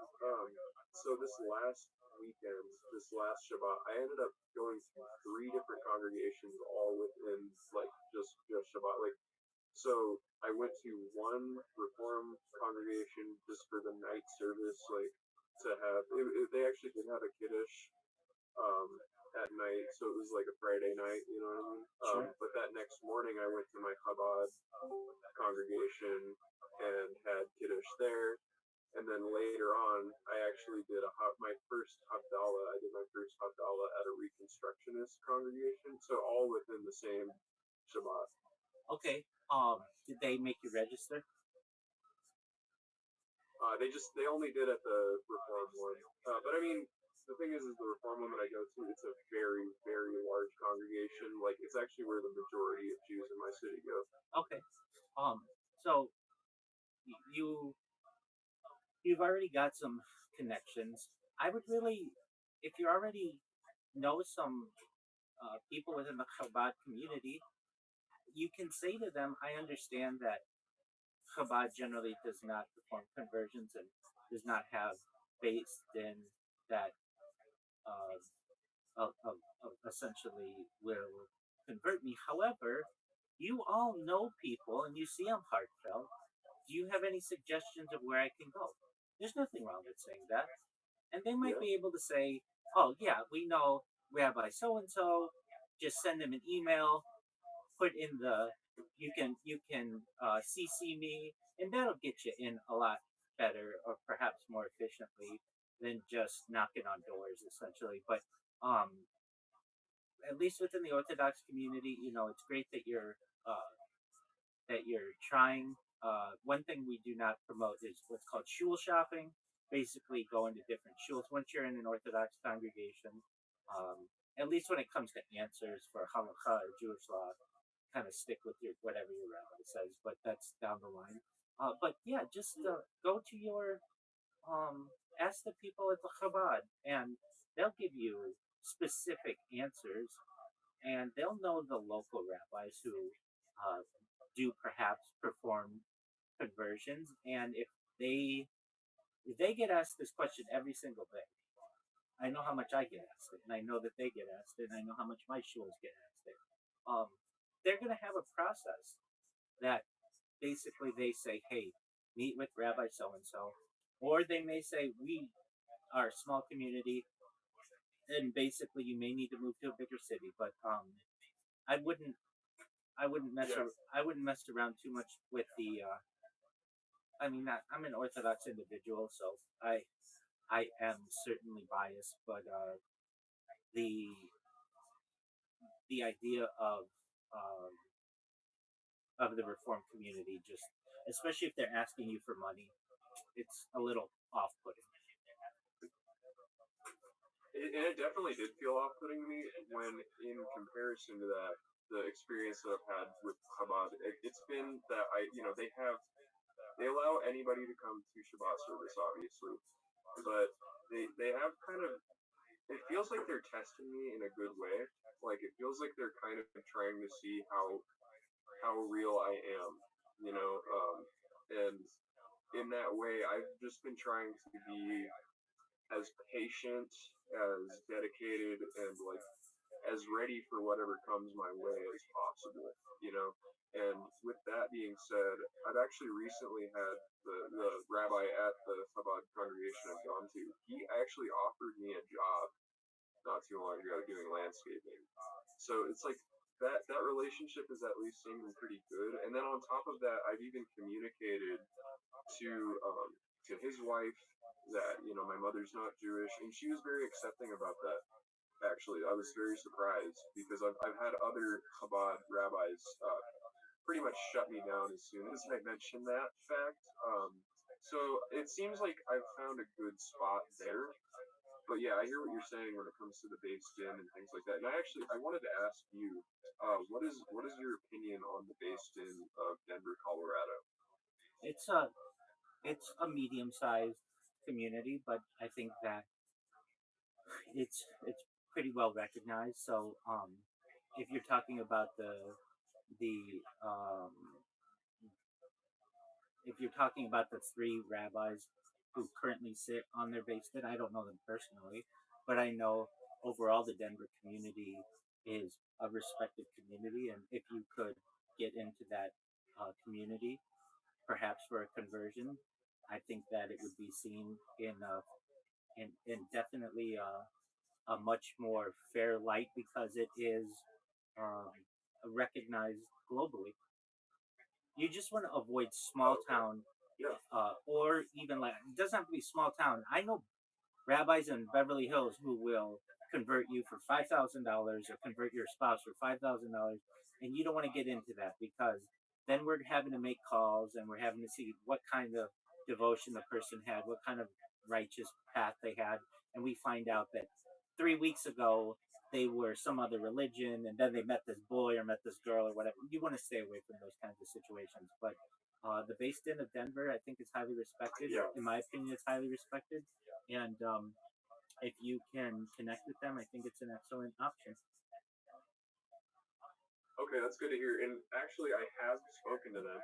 I've spoken to someone at the Denver based in, and what their recommendation for me was to just continue going to Shabbat and observing that way through the Chabad community that I've been going to, and that will at least open those doors up. That's exactly right. I mean, that's what I'm saying as well. Those doors are open to those who want to walk through them. And if that rabbi who offered you the landscaping position, why didn't you take it? Oh, I already did. Okay, so you're working as a landscaper at the local Chabad? I'm gonna be Okay, soon here. that's great. I'm waiting for him to be through with all the responsibilities of Pesach this year, and Excellent. then he said he would contact me after that. Excellent. And then once he sees your work ethic and how interested you are, then you know you can certainly make a expression of your intentions to convert and what you've done and um, how your heart felt, and he will say, "That's great. We don't do conversions. You continue to work here, continue to do everything as essentially a righteous Gentile as much as possible. Live by the 7 Noahide laws. That'll be very important to him and to the community. And then you find the based in. You'll meet with the Av of the based in, that the head of the based in. You will perhaps be with them for 6 months to a year. They'll just want you to start to move to a community, um, your work hours. Um, there's, as I've said previously, though, um, they're gonna want a respectable parnasa, a respectable career for you. And so maybe you tell them, hey, I want to go back to school, or hey, I want to get the certificate, or hey, I want to do something. But because once you convert, they want to make sure that you're able to afford it. Being an Orthodox Jew is expensive. You need to keep kosher. You've got shul dues. You're going to have perhaps yeshiva tuition and day school or whatever it may be. Oh yeah. And so just keep in mind they may say we want you to be in a position where you can afford this, and then after that usually you will get a syllabus, and then it's another 6 months to a year or so, and then there'll be some testing, nothing too intense. They may um, have you work what's called chavrusa, which is like paired learning with someone. You may be given a guide to the way of orthodoxy, and then basically once you have passed their requirements for whatever their community is, they'll set you up with a Brit Mila date, basically a bris date, and since you're already circumcised, it'll just be a prick of blood from the tip of your penis, basically your foreskin, what remains, and then from there you'll have a mikveh date, and then you'll be seen as a Jew in the eyes of the community and be free to make your own decisions the way that you want. They're going to want you to stay in the community. That's pretty important usually. You don't want to just convert and leave. Oh yeah. But you'll have made friends there. They will have invited you into their homes. You're going to have learned with them. You're going to attend classes with them. Chumash class, meaning like Tanakh class, and Gemara class, meaning Talmud class. Nice. You may start to take Hebrew classes. So at least in the communities where I've seen converts eventually take the journey, it it's like it's like shul every day usually, depending. Some places are stricter than others, um, but that means you're gonna have to be at shul by like 6:15 every day, and I depending. could do that. I'm not gonna lie. If it was up to me, like right now, I would already be attending shul like every day at 6:15. You know what I mean? Yeah, I know, but give it 6 months and it wears on you. And Right. then you go do your job or whatever, and then depending on where you are in the world and your community, it's either going to mean coming back to shul for lunch, uh, or perhaps mincha and marav will be at night in your community. So you're gonna have to be, that's just shul. Then you've got classes on top of that, which are usually led by the rabbi or some other lecturer within the community, and that's going to be another maybe 3 days a week. Um, so usually there's Yeah, and I will say, in the classes that I already do attend, just at Shabbat, which are obviously not as intensive as the classes you're speaking of, I do make sure to be very attentive, to be very participative. You know what I mean? okay. I mean that's good. I'm not saying that it's not good. Um, that's great.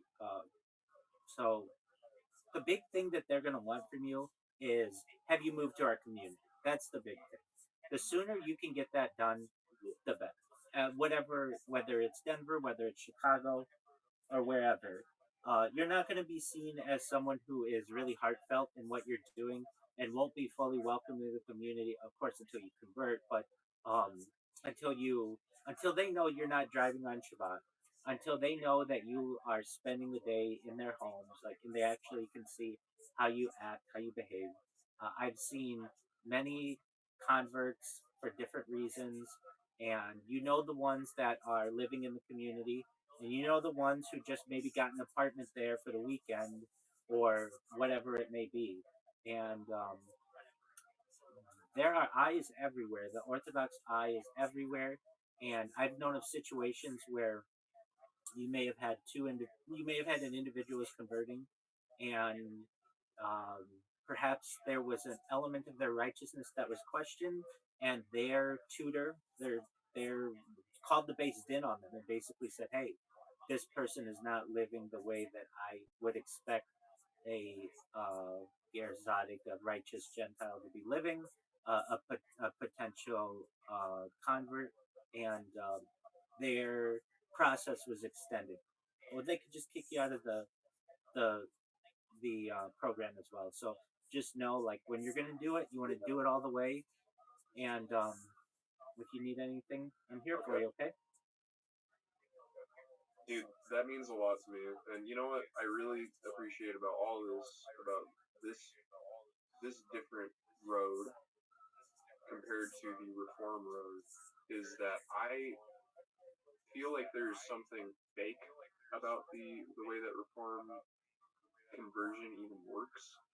The reason I say that is because conformed Jews, or conformed, I'm sorry, reform Jews, they already see me as Jewish because of my patrilineal lineage, right? The thing is that just feels fake in a way. I mean, it is a good thing on what I would want, but when I think about the fact that they would still want me to pay tuition for a course to, do all this stuff when I have actually asked someone who's very high up within the reform world, I've asked them, very specifically with the lineage that I do have, and very specifically described it to her. She said, yeah, they'll already consider you as Jewish, but, I don't have a Jewish mother. Um, so these are things that I'm starting to see now and form opinions on. And yeah, I think there's something more genuine about putting your all in and actually being concerned about living the right way for Hashem. I see that as more important than just having status among reform communities and things like that. I understand what you're saying. I have no qualms with what you're saying. I don't consider what they practice to be Judaism. It's something different. It was a breakaway movement, essentially 210 years ago. Um, Yeah, so, I mean, but that isn't to say that I don't consider some of their members to be Jews, but not all of them, and I don't recognize their conversion. So that's why I just do my best to stay as far away from that as possible. In your case, what the understandable. what the based in of Denver said is excellent advice. Build the relationship with the Chabad rabbi as best you can. Um, take that job, work every day like it's your last, do a really good job. They'll see your work ethic. Uh, but the big question for me, just as an individual, but also as a rabbinic leader, where are you going to be 10 years down the road, 20 years down the road? It's very expensive. So, in the back of your mind, you have to be saying, I don't want to be continuing to be a landscaper for my whole life. I either want to have my own landscaping business, or I want to get a degree in technology, or I want to be a professor, whatever it is. And like, and you may say, I don't know what I want, or whatever. That's fine. But uh, when you're looking at what the Base Din is going to be looking at, they're going to say, is this person going to be able to pay day school's tuition? Now, that tuition you will have to pay. And what if you have 5 kids or whatever it may be? God willing, they want to make sure that you have the ability uh, to support a family. And also, I mean, imagine their perspective. They have some daughter who's looking for a man. She likes you, but you're a pauper, basically. Like, you're not what they feel is going to give her a good life. You don't want that. You want to be able to say to that Base Din in its professional manner, this is my current career, and I'm working towards this other career. And here's my plan. If I hear that, great. Then that's what you would want to hear as well if the shoe were on the other foot, correct? Yeah. Exactly. So, but the I'm not putting down landscaping by any means. I think that it's an excellent opportunity to get into uh, the community. That's great. And Yeah, and I would say my current job is it's decent, and it's one of those jobs that if you put enough effort into, you will be sustained pretty well. So what I'm kind of thinking is, for the meantime, I will just be doing two different jobs, until I'm gonna have to start committing more to learning and things like that, where I'll just have to figure something out. there's nothing wrong So with that. yeah. There's nothing wrong with that. So do whatever you're doing and do the landscaping. But the question that I have for you is, what do you want to be doing in 15 years? Well, you know what? This is one thing that I heard from a separate Chabad rabbi, and actually the first person that I ever, met when it came to doing a Shabbat service with Chabad. Right? This rabbi, he was probably much more sincere with me than I even probably deserved at the time. Because the thing is I thought everything within Judaism was a cakewalk. I didn't understand it because I have lived my whole life secular in that regard. You know what I mean? Um, so when I came to that congregation, I did the how do you say the morning service? It's like Chakras, Sakrit or something like that. chakras, or Yeah, chakra. so I did that. Yeah, so I did that with them, and I had Kiddush with them. And at the end of the Kiddush, the rabbi pulled me aside with two other witnesses, and he said to me that he believes that I have some connection to Hashem, that I should pursue it, but that he's not going to convert me today. He's not going to convert me in general, and that I should definitely look at Chabad.com or .org and look at the Noahide laws and things like that, right? But what he said to me at the end of that was that he could still see me within some amount of years from today, that he could see me with a long beard, with long payas, in Israel, in Jerusalem. I think he specifically said in Jerusalem, and that he could see me being a rabbi. So I think that was profound specifically that he said that, but at the same time, I hear exactly what you're saying in that it is a process. It is important. It's not just like it's really so much different than a lot of people treat it, where it's just some induction thing. Like when Moshe crossed the Red Sea, it was not like a job application. It was a very, very serious thing. It was probably something that would make most people fall dead from sheer fear. So Okay. that's where I stand. Hey, and there's nothing wrong with that. I understand. So, aside from rabbi, though, because a lot of rabbis have multiple jobs. I mean, I'm a certified project management professional. My rabbinical colleagues, many of them are lawyers or accountants or certified financial planners. Some are congregational rabbis as well, where they get paid from the shul. Uh, but aside from that, 15 years from now, if no rabbinical route, I mean, you can do both. So that there's nothing wrong with that. But what do you want to be from a secular career if you didn't have the opportunity to be a rabbi, or you needed to be a rabbi and have a secular career to help support yourself? I'm thinking either something like coding, for example, or maybe something like sound engineering, or I actually know a lot about the second. What did you? Okay, so coding isn't really a position anymore with AI, so I would move away from that. I'm not putting down coders of the past, but the best coder in the world right now isn't as good as AI on its worst day. So, what kind of engineer did you say? Because engineer is great. What did you say? Well, the type of engineering I'm talking about is a little less practical, but it's audio engineering. Okay, that works.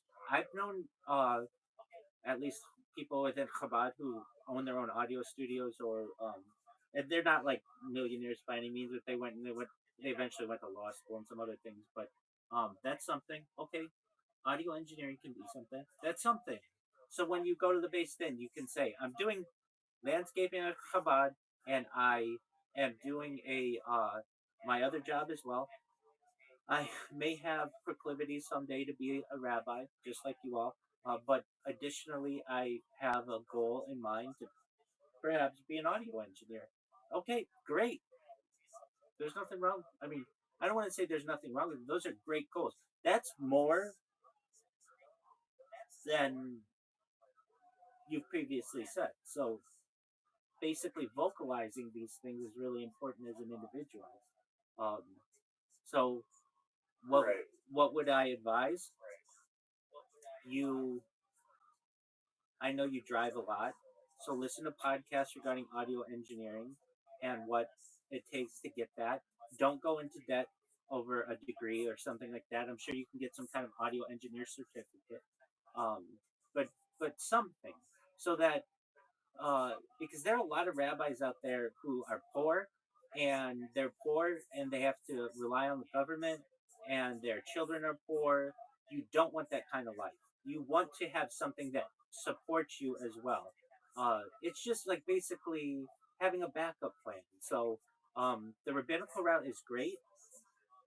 Um, I mean, it's something that's extremely rewarding, and but you should also recognize that a lot of rabbis have multiple positions or multiple jobs. We, no pun intended, wear different hats. Um, an audio engineer would be a great one. So I would, if I were you, and it gives the based in an idea that like, hey, we're not going to have to support this guy. If anything, we're going to want him to be within our community. He may one day have the opportunity to go to yeshiva or study under a rabbi to become a rabbi. But on top of that, he's not going to be just looking for handouts, and neither is his family. He's got a job as an audio engineer. He's working at a radio station, or he is a podcast producer, whatever it is that is of interest to you. That's basically another way for you to be able to provide for yourself and provide for your family. And again, I would just say if you had the shoe on the other foot and you were sitting across the table from a young person and they said, I do these jobs right now. I'm working with the Chabad. I have changed my life. I've changed the way that I eat. I changed the way that I interact with individuals, especially women. I have taken these steps. I've moved to the community. I walk to shul. I have taken these classes, and I have a goal to eventually become X, Y, and Z. You don't have to do that beforehand, but there's just to have the goal. But then, in addition, there's nothing wrong by saying, and I think that someday I may be inclined to perhaps go the rabbinical route. That's a beautiful story. That's a beautiful story. I want you to have a beautiful story that you can tell the based in, and you're sharing that, Right. and so that's great. And Thank you. absolutely, Appreciate and it. you should also tell the Chabad rabbi. He has connections. You never know. He knows people. You shouldn't be. Yeah, and I mean, he knows about my job. I've had conversations with him about things like this. So, like there's that personal level there. Excellent. Okay. Well, then, with that, do you have any other things you'd like to discuss? I mean, I can't really think of too much related to all that. I'll leave it off with this when it comes to this discussion. I do, yeah, I do see, this process isn't what a lot of other religions do, and I think that's for a good reason, right? Because if not, what is important is the fact that some of these things are kodesh, that they're set apart, right? And within that, I think I think putting in that effort is going to be worth it in the long term, you know. So I'm up for it. And another thing too, I found that anytime that I've come to this world of, like, specifically the Orthodox world, come to it, with this idea of, oh, I'm gonna have this expectation, and it doesn't go that way. Sure, I feel the initial frustration with it. Sure, it's not ideal for me, right? But what I do get from that every single time is more determination to keep working harder. There you You go. know, There you go. so that's kind of all I've got there. But I did actually just have a question that's completely unrelated, just out of curiosity, like with specifically like what you do. Sure. Just because I find it kind of fascinating. I'm not gonna lie. What do I do? Well, not that. That's not the question. What I'm curious about is, so how many other, like, is it even very common even, for other Chabad rabbis to do things like use a platform like this, or like live stream and things like that? Because that's really interesting to me Absolutely. personally. Certainly. Um, So Chabad's a little different. I mean, I'm certainly a member of a Chabad congregation, but I generally consider myself very modern Orthodox as well, and I'm a member of modern Orthodox shuls as well. So there are three that are near and dear to my heart. There's Chabad of Sherman Oaks, and then there are two modern Orthodox synagogues, shuls within Irvine that I care about a lot. In terms of the live stream, I was never a live streamer. Didn't do social media, nothing like that. My life was, uh, I was an accountant for some years. I would go to shul early in the day, 6:15 or whatever for minyan. Get off about be done about 7:30 or so. Get on the 405 freeway to work.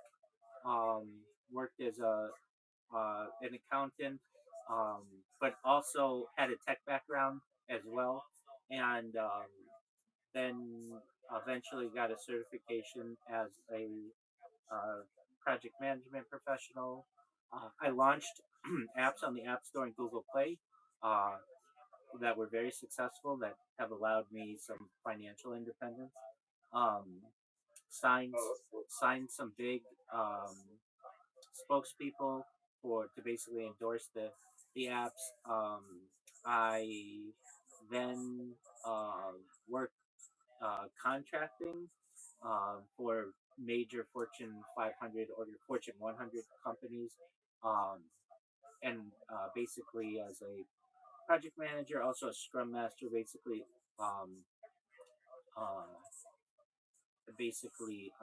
managing teams overseas, specifically in APAC, Asia Pacific islands, additionally Australia, Oceania, EMEA, which is Europe, Middle East, and Africa. So I launched some projects in Israel for Fortune 100 companies. Um, Also Latin America, North America, specifically with some Canadian associates, and did well at that. And then my position went remote with the pandemic, and here I was going to shul 3 days. I was going to shul 3 times a day, uh, depending on the time of year. Sometimes it's 2 times a day, just depending on when the sun. Without going into that, like sometimes chakras is always in the morning, but mincha marv sometimes they're split. One's at lunch, and we have to get a minion together, and sometimes just depending on when sunset is, they'll be at the end of the day, and then I would take classes. Um, so Chumash class, which is Tanakh, and Gemara class, which is Talmud. And my community really was like, "You're going to be a rabbi," and I never took it seriously. I was always in accounting and technology, and I was focused on that. And enough people within my community, specifically the rabbis, said, "Look, we have uh, we have we want you to start working." Um, Partnering with people within the community to uh, essentially, well, to join the rabbinate. And I personally always felt that that might have been something that I would do at an older, like when I was older, maybe, because I was very focused on my career and the potential of raising a family and such.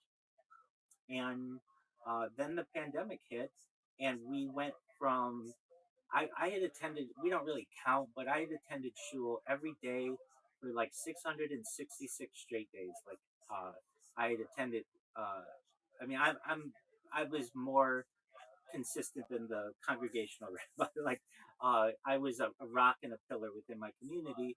And then I started working with another rabbi uh, in a virtual setting because of the pandemic, and the whole shul went virtual. All shuls went virtual to some extent with classes and even minyaning, your minions basically, unless some types of requirements regarding 6 feet apart and sanitizing and things could be met. And um, I went from that through like Zoom? yeah, well, like one of my shuls did it through Zoom, the other shul did it through GoToMeeting, so it just depended. And so what we would do is we would have the minion, we would show up, like I would show up when the rabbi would need me as a member, um, for the minion, so quite often in person, but um, as well virtually, depending on just what the needs were of the shul. And he knew that I was working at the same time, so he didn't want to put too much added pressure on my life. And we began with just doing like go-to meetings, so we would have shacharis and we would daven via video, and that was so different than anything I'd ever expected or ever had, because shul is always in person, and um, the connecting with the other 9 members of the minion has always been really key. And so I would still go in person, but there was this added video aspect of it. And then on top of that, the Gemara classes and the Talmud classes, the Chumash classes, the Tanakh classes, also, I was taking like Jewish history classes as well, and Hebrew classes. I worked in conjunction with other learning individuals, basically in a small yeshiva setting. All of that went virtual. Yeah. And um, I had intentions to perhaps move to Israel, or at least, but that all kind of went by the wayside. And so I had been working in with a rabbi in Israel who my community. Not only was I working with rabbis in my community, but working with a rabbi in Israel to make smicha, which is rabbinical ordination. And I went from being an individual who was very much in the real world to having to open my life and my camera for all of these classes. And I went from additionally being in classes for and minyanim, and so shakers, minham, marav, all of that for like maybe 2 or 3 hours a day. On top of that, to my job going remote, and so I was on camera like going in my life from 0 hours ever, not having an Instagram account, not having a TikTok account, none of that stuff, to being on camera like 10, 12 hours a day. And so my anxiety for being on camera was reduced. And then especially after making smicha and then having the opportunity to perhaps learn to be a more of a congregational rabbi, or perhaps to work for a kosher supervision service. I didn't really want those roles. I already had Parnassa as a certified project management professional and a scrum master and an accountant. Like I could do a lot. I mean, obviously, um, and I had learned that more within the Sephardic community, not so much the Ashkenazic community, but the Sephardic community. They were meeting for Shabbat via Zoom, and they were actually keeping their Zoom calls on Shabbat for 24 hours. That's the longest you could have a Zoom call. Because they weren't able to meet in person many times because of super spreader events and things, I recognized, in just my knowledge of Jewish history, that this was a catalyst for change. That if we had basically 50% of all of Jews and the predominant tradition within Israel, that's a secular country anyway, but basically they had made the exception to be able to live stream on Shabbat and Hagim, specifically like that first Pesach of 2020. That was the big catalyst that I felt that okay, maybe that there might be some opportunity here, but I did not start by streaming on Shabbat by any means. So I was continuing to live my life streaming 6 days a week, and then when Shabbat would come, I would shut down all the streams and everything. But I really thought the Sephardic community is already doing this, and it doesn't make any sense to me, and nor has it ever. I'm a very rational individual, and we treat Shabbat with as much holiness and as much uh, uh, we hold it in such a high regard. But I know in my heart that there's only a 14% chance that Friday night to Saturday night is Shabbat. Let me explain. There are 7 days in the week, right? Yeah. Okay. Well, actually, well, yeah, no, you're right. You're right. Actually, no. When I was in class with my rabbi, like I did, I think there was something that equivalated to yes, it is 7 days. Right. Okay. So like it's not some kind of thing where it's 6 days and then a non-day. No. It's no exactly. It's 7 days. Okay. God rested on the seventh day. Are we in agreement on that? Yeah, 100%. Excellent. What day was that? Shabbat. Okay, but what day was that? What I'm saying is that the seventh day, but you have to understand the Jewish calendar hasn't remained consistent for 5,000 786 years. We don't know the right day. It's a 1 in 7 chance that we're taking. And in reality, that's only 14%. There's an 86% chance that we're actually celebrating Shabbat on the wrong day. Does that make sense? It does, and I've thought about this so many times in my past too. Okay, well, so I know in the back of my mind that really there's an 86% chance today's Shabbat or tomorrow's Shabbat, but there's only a 14% chance that Friday sundown to Saturday sundown and a little bit is Shabbat. So I've always known that. It's something that I question as a young person.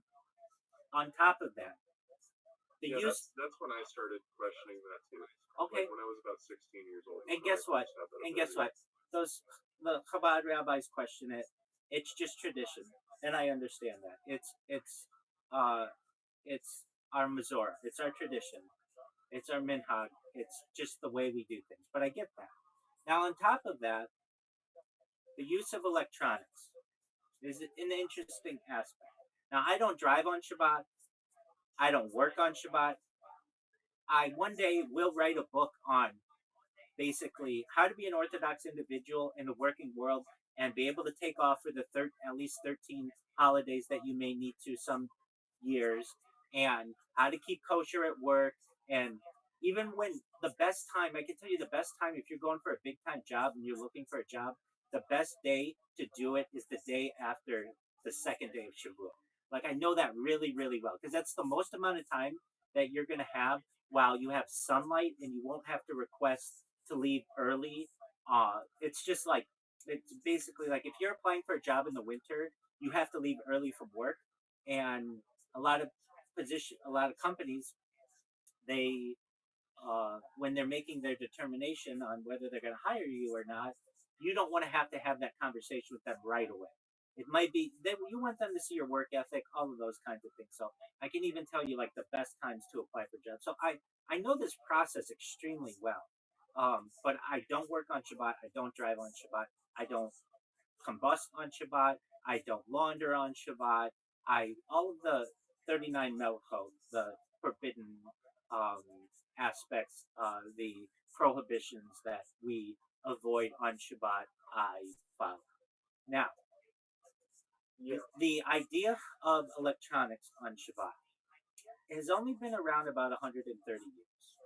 And it's really been some uh, traditions that have been followed, but they're not really followed that well. And let me explain. You may have people who say, I don't use electronics on Shabbat. That's not true. They use timers. And so there is an aspect of the Talmud, without getting into it, that timers are allowed. Okay, well, here's the thing. I don't turn on my computers. My computers are already running. And even still, from a physics point of view, and I'm a learned individual, I'm a scientist, I am a lover of technology, and I'm a rabbi. I know that fire and electricity are different things. If you have a question about electricity, you go to an electrical engineer. If you have a question about fire, you go to a firefighter. You don't go to an electrical engineer for a question about fire, and generally, you don't go to a firefighter about a question about electricity. They're separate. They were essentially seen as the same prohibition around the time of the invention of the telephone. And it was the opinion of several rabbis that said that you essentially could not start a conversation and end a conversation because that's essentially the final hammer blow. And that's been our Mizora for like 130 years. However, there are all kinds of exceptions that are made to this, such as the use of timers, which some may say is an exception, others may say not. Other people don't shut off their Wi-Fi routers. Very few. If you go through Borough Park or Crown Heights and you just go around with your Wi-Fi on, many of the families that leave their Wi-Fi on, even though that's nevertheless transmitting data, they're not paying attention to it. So perhaps, but what I'm saying is, even that, they are affecting their Wi-Fi. Now, what does this get to? The answer that you will get when you're in a congregation is it goes against the spirit of Shabbat, the spirit of Shabbos. And that's fine.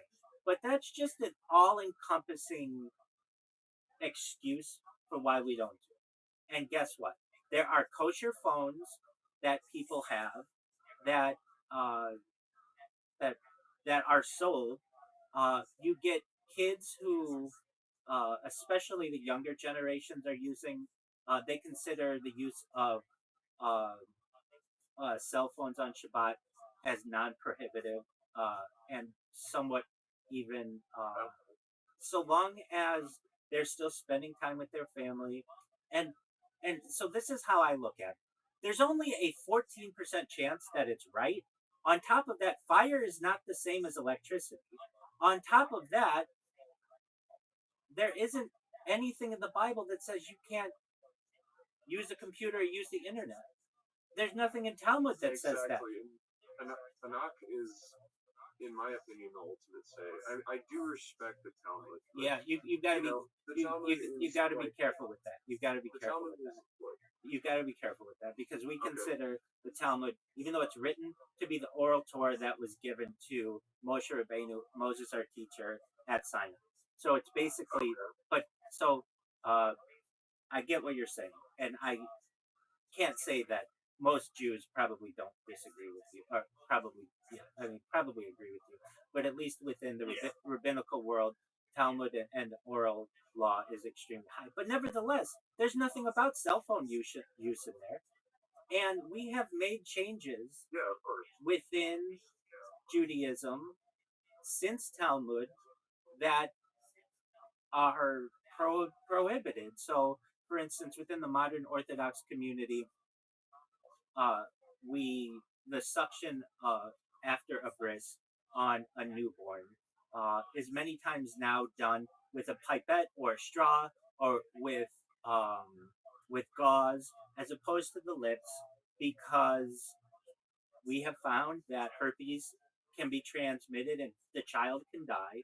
And so this is something that is stated within Talmud that we need to do that we've just moved away from now. Not all communities have, but it's becoming more common. Other aspects that we've moved away from are the way that we daven or just pray. Like within the 15th century and 16th century, it was common for sages, especially, to use some type of like breath techniques to basically hold their breath or put pressure on themselves so that they would have visions, like Kabbalistic visions.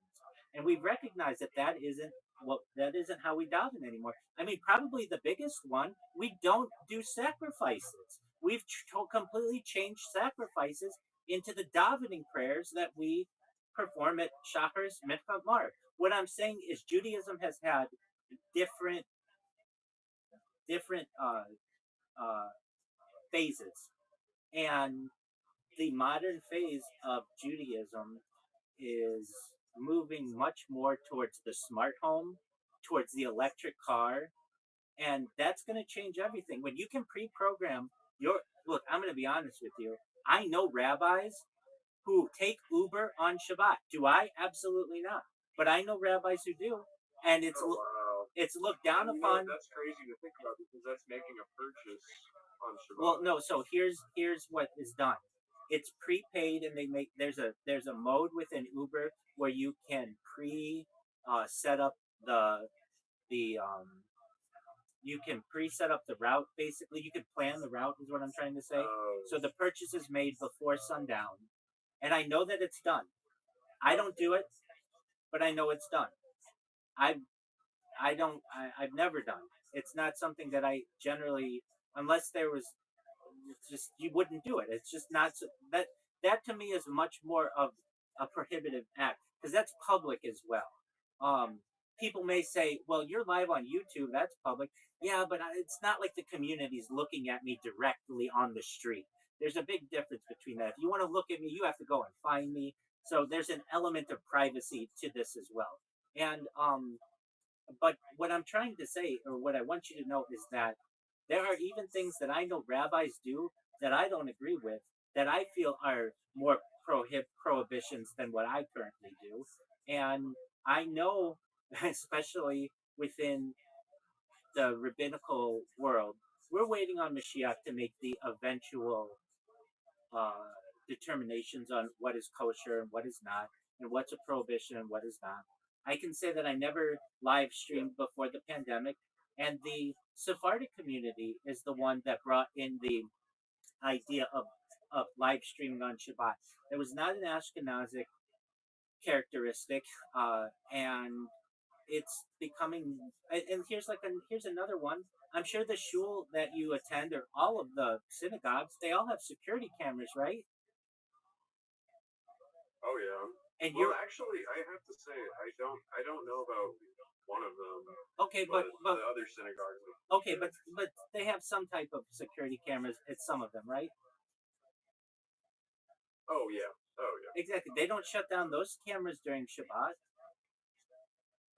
No, they don't. and so these are basically security cameras in my life. Okay.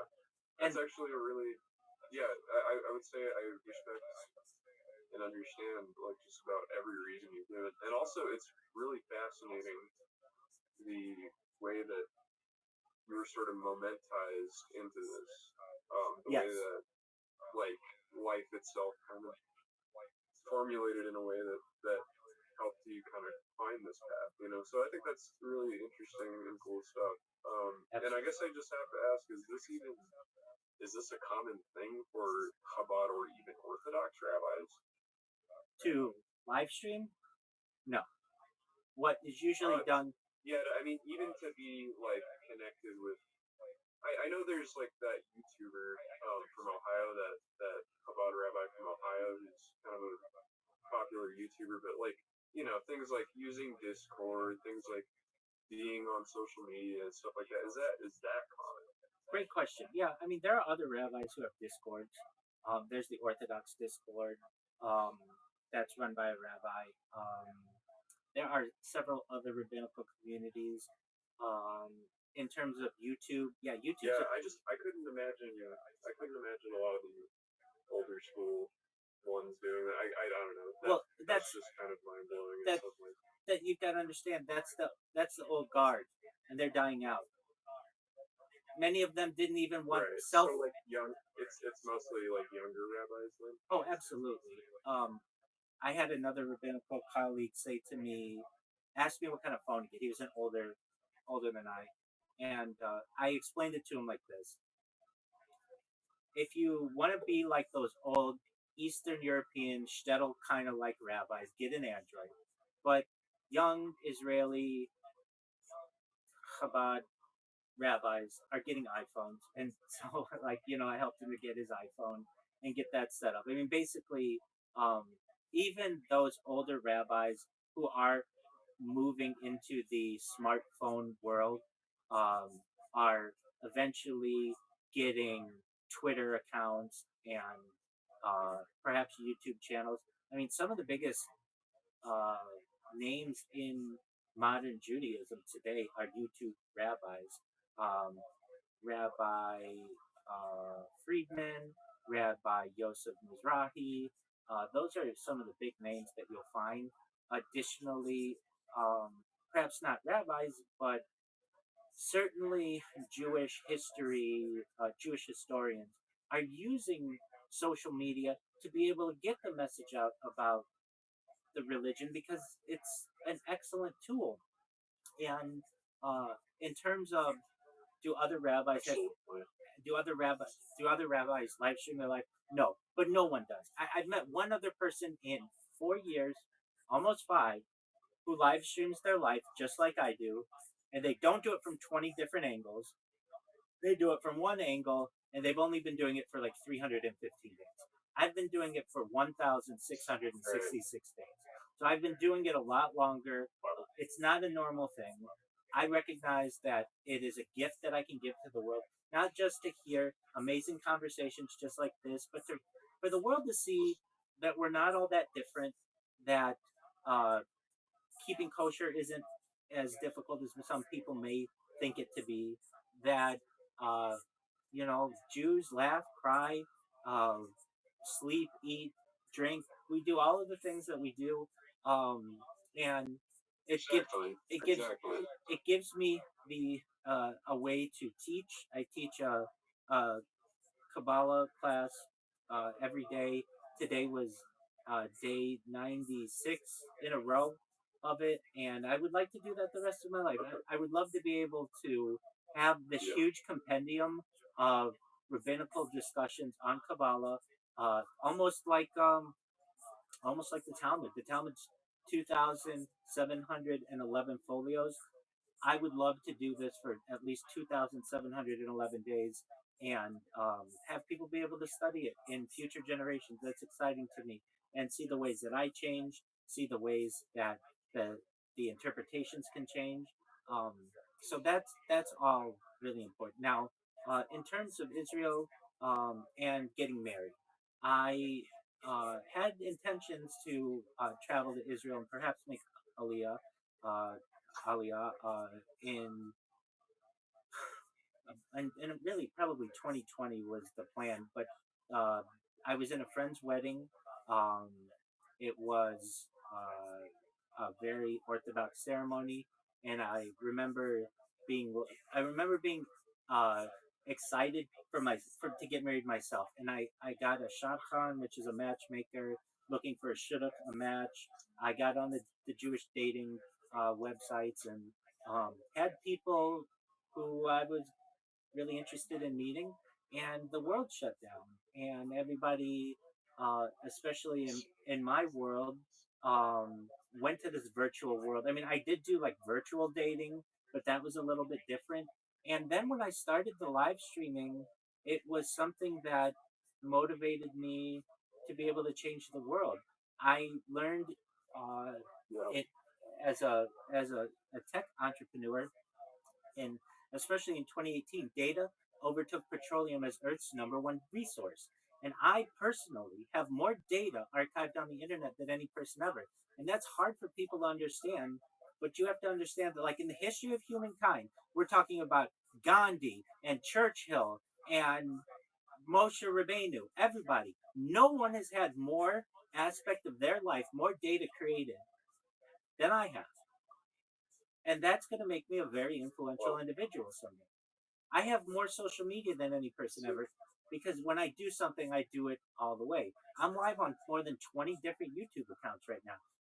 That's an incredible amount of data that I'm creating every moment. Basically, every minute that I am on stream, I'm creating about 60 minutes worth of data when you combine it with the TikToks that I'm on and the Instagrams that I'm on. I'm live on 3 different Instagrams, 2 different TikToks, 2 different Twitter Spaces, more than 20 different YouTube channels. I'm live in a bunch of different Discords. That's how you found me. And as I say this all to you, I'm not having to do anything. You know what I mean? And also, so I don't see it as work. I have never been a social media influencer. I don't get paid, or I get paid to stream, and I just let it sit in an account. Not even my bank account. It sits in the account of the of the of the platform. They give me money. I just let it sit there. I don't want it. Basically, I don't want to ever be accused of, hey, you're an influencer, you're a live streamer. No, I'm not. I'm a rabbi. I'm a certified project management professional. I'm an accountant. I'm a few other things as well. But I am not someone who streams for money. That's not what I do. I do this for fun, and I would be doing the exact same thing. I shouldn't say that. I would be more involved with my communities if I weren't doing this live stream. But I'm okay with that. I recognize that I have the opportunity to change the world. I'm an advocate for world peace everywhere. I'm an advocate for ending world hunger everywhere through the use of technology, such as agricultural drones, floating greenhouses, saltwater greenhouses, hydroponics, vertical farming, cloud seeding. I'm an advocate for ending world thirst. I'm involved with projects to build wells and water towers in developing nations for the benefit of the less fortunate. Additionally, I am an advocate for the Life Straw program and, most importantly, desalination technology, where we pump Earth seawater onto land and make it drinkable. I felt that uh, my journey, perhaps that I'm on from Hashem, certainly changed during the pandemic, and it was to help the world. I had become financially independent to some extent because of some uh, excellent investing and just really getting fortunate um, in in my positions. And I felt that not only could I perhaps change my own life, but I'm going to change the life of my children, my grandchildren. They'll never have to work again.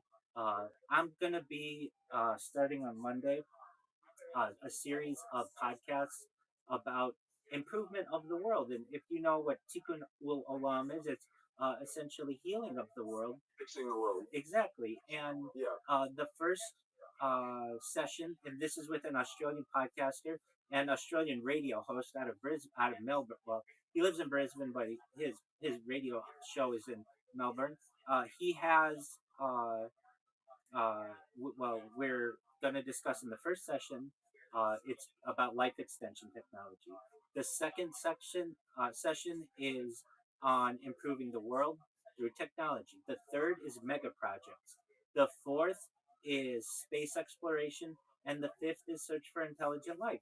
And these to me are fascinating subjects. I discussed them from certainly a halakhic standpoint, and no mainstream rabbi from Rebbe Menachem Schneerson to Rabbi Moshe Feinstein, none of them have ever discounted the idea that intelligent life may exist. And what would we do as Jews if aliens landed on the White House lawn?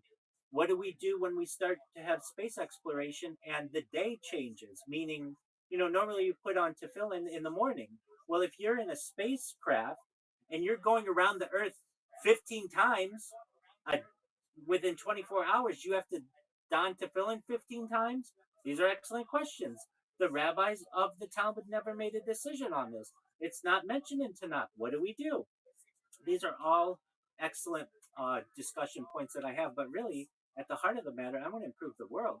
And in terms of life extension technology, something that I've been talking about for more than 4 years, and I've always been fascinated with, are things like oxygen therapy, human growth hormone, stem cells, cryonics, cryogenics, cold shock therapy, red light therapy, things like testosterone replacement therapy, ambrosia therapy, to essentially, maybe perhaps one day, God willing, be able to extend the average life expectancy from maybe today in the Western world, age 80 to age 100, 120. But age 120, you or someone else may say, Rabbi, back in 2026 when we talked, everything that you talked about seemed fascinating like science fiction, but it's become science fact. My body's starting to break down. What's the next plan? And I want to give people options that they may be able to, if they want, with their consent, utilizing uh, technology, be able to perhaps use mind uploading technology to be able to extend their life. Basically, scanning their brain into a computer like a CAT scan or an MRI, knowing where every atom is in their central nervous system and the peripheral nervous system for later download. As an android, an avatar, a cyborg, a cybernetic being, a clone of themselves, a robot, an ethereal being, whatever they want to be. But essentially, what I'm saying to people, and I say to people in my streams, is that we are of a generation, or we're within a few generations, where the idea of digital immortality may be realistic. And that's really exciting, is it not? I think it is too. And so, yes, I could sit here, I felt with my life, and go work for some kosher certification agency and go hustle some ConAgra Foods about the kashrut of Hebrew national hot dogs, which is fine. And there are rabbis who do that, and there's nothing bad about that.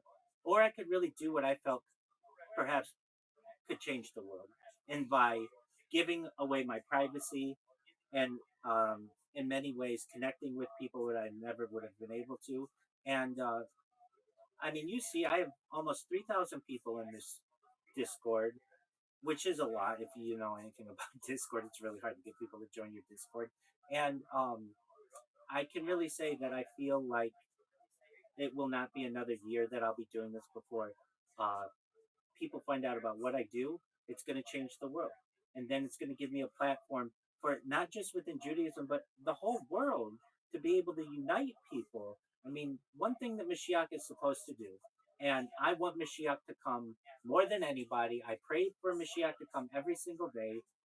And when Mashiach, God willing, comes within my lifetime and rebuilds the Beit HaMikdash, I want Mashiach, if I ever have the opportunity to meet them, to say that's what I wanted people to do, is to be forces for peace. Because if you know anything about Mashiach, Mashiach's supposed to help bring about world peace. I know what Mashiach's supposed to do. Bring world peace, rebuild the Beit HaMikdash, unite the nations. And I could, without a doubt, say, I tried to do all of those things before you came. And be appreciative. I would hope that he would say, that's what I wanted. That's what I wanted. Some other, and other people as well do this to some extent. So, in my own way, I've created the largest compendium of human data in the history of the world. On top of that, all the religious and like more philosophical aspects of it. This is the most important, in my opinion, project of any person ever. And I put this up there with more than the Apollo program and World War II, World War One, the Civil War, all of it. And let me explain why. With the advent of AI, we've never had the opportunity to be able to study uh, the behavior of an individual over long periods of time. We only do small studies on individuals for like 6 months or a year, but never years and years of 24/7 being able to study aging, eating habits, drinking habits, behavior patterns, psychological states, sleeping patterns, circadian rhythms, every aspect of the human body, hygiene, everything. It's a gift that I can give to the world. Now, it's too much for any one individual to watch. If somebody sat down and watched every stream that I've ever created, it would take them more than 100 years. But AI can dissect every single thing that I do, and can and AI needs models on which to needs examples on which to build its models. And in my own way, I am the biggest model for AI that's ever arisen.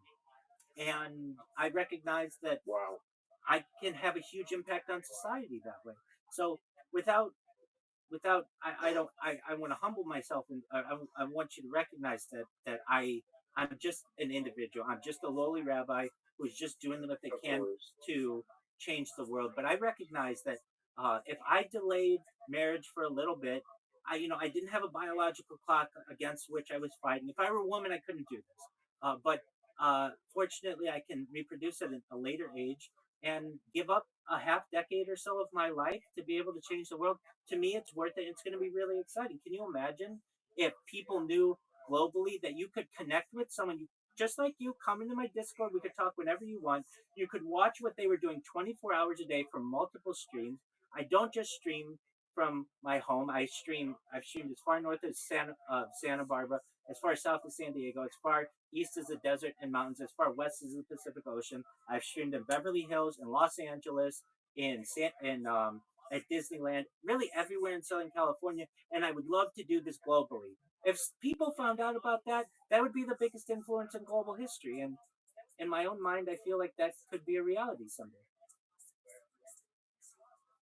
Wow. I think that's all profound right there.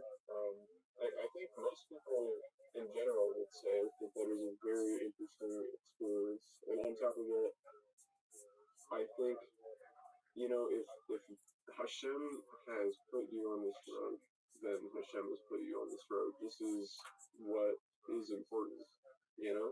So that's all very good stuff. Absolutely. And I know that my rabbinical colleagues, while they can't always publicly say in front of their shul, yeah, everybody can just start live streaming. Though some did, um, the Sephardic communities did. You watch in 30 years, especially with the advent of the electric car, where everything can be pre-programmed, and the smart home, where everything can be set on timers, and the idea that if you're not like necessarily even just with a computer or something like initiating a charge, there are just all kinds of there are all kinds of uh, changes that we're going to see within Judaism, especially to unite people. I mean, the 10% of Jews who we focus on, the Orthodox community, what to grow and are growing, and there are a lot of people within the the the the um, the conservative and reform movements that want to be ball to shuva, that want to return to the master, but don't know how to do it. And what a great resource that they could have. Hey, someone who will answer all your questions, teach you all the blessings, reviews Jewish history all the time. I've been watching Daf Yomi, which is our daily Talmud study, for like 200 straight days, just on one of my other streams. It's the perfect place to learn how to be a Jew. So, with that, I'm not going to take up any more of your time, but you asked a very interesting question, and I wanted to make sure that I really had the opportunity to answer it in full. So, thank you. Yeah, thank you for giving me that answer. It was really, really like compelling talk in general. Excellent.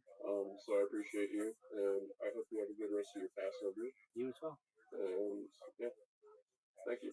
Chag Sameach. Chag Sameach.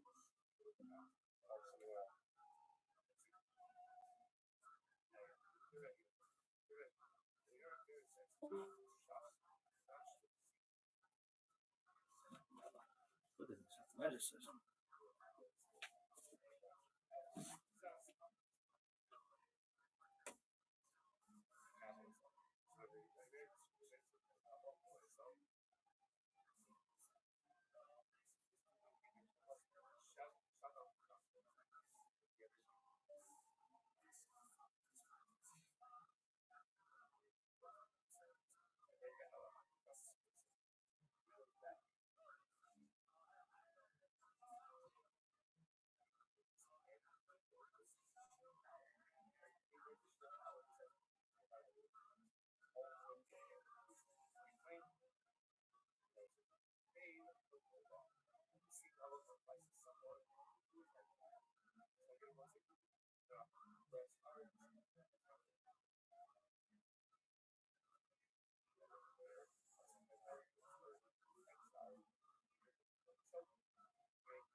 The paradox of the adult. By calling out names, strengthening position.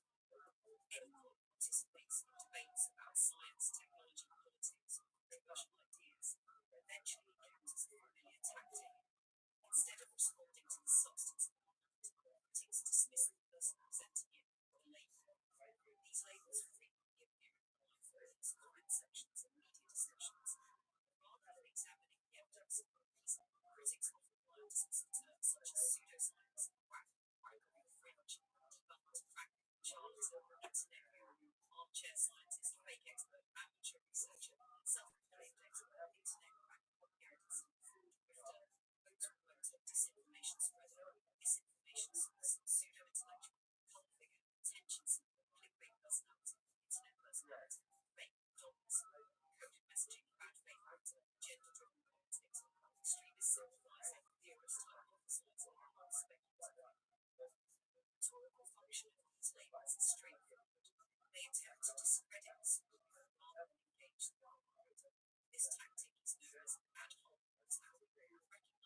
nomination, exposing the fallacy and then turning to the argument demonstrates the fallacy of the position reinforcing standards of rational discussion. The value of naming tactically important discussions, especially online, rhetorical shortcuts.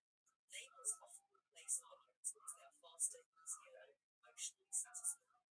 Participants recognize that naming these tactics the quality of discourse improves. Calling out bad word attacks reminds everyone that debates should focus on ideas, not words. And in the unusual dynamics of debate, simply identifying the tactic can shift to negative conversation, turning an attempt at dismissal into an opportunity to reassert the importance of logic, evidence, and genuine engagement.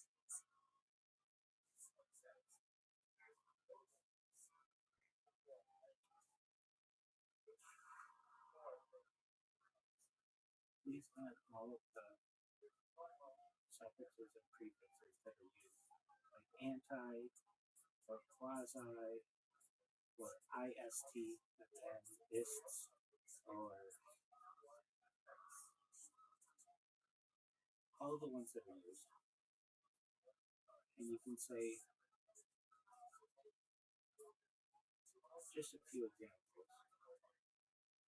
And this list is not limited to, but just is a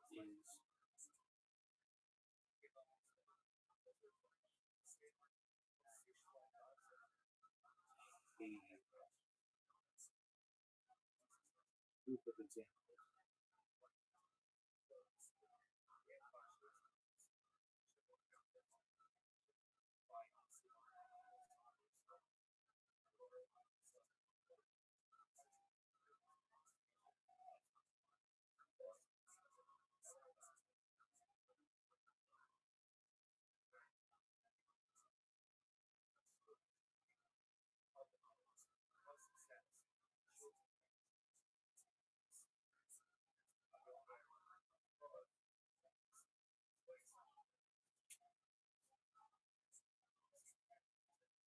Add terms like denier and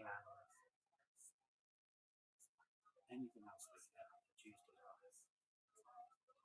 Anti-science.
Okay, with climate, you just have denier and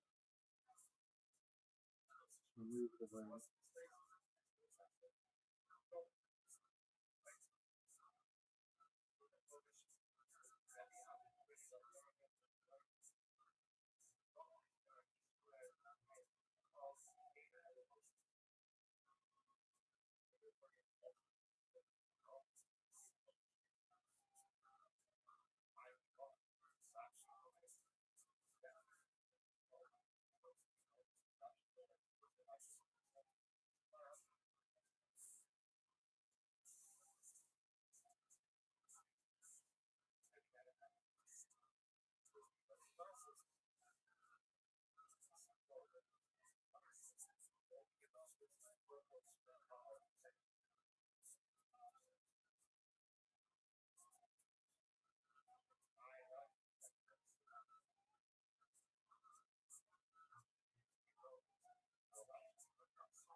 Say that words or acronyms or nicknames are even invented rather than have serious arguments and put that in the list of all the stuff.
one interesting thing. Our annual Ramadan was celebrated as well, dedicating all the functions and scripture was sort of from us from so all this kind of just one part of the Ramadan, then it over it shows how it's very I'm not very much plus the reason cover the increase plus something hopes the more those for our organization both as well.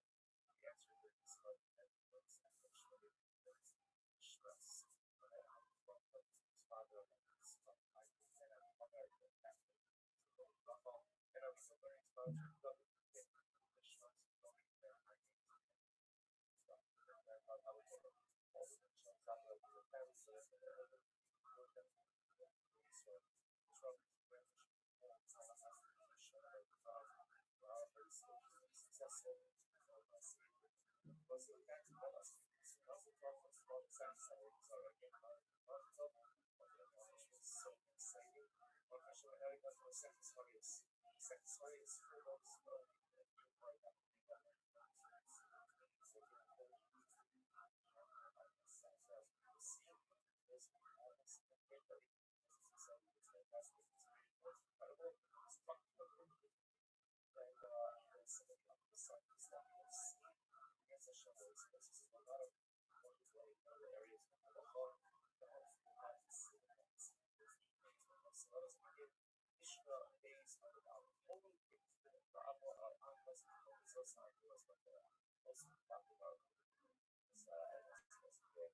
already, but again, it'll flow. The flow next session. One of the reasons about our business was that this is the central piece that we're going to be preoccupied with that for today and base the customer, base the industry. As a result of the mistake, something that was also really important. That was mistake as a result of the individual when I had active is guidance. And therefore, given the first fashion, whole based you go shop whole Shatila and simple base based in asking the Caliph, like for the fact, or down simple like these made understood, right? Was never again. Notion of down the it's got one that exists. It's had that concept. It's a this type of which is why unfortunately that was out of this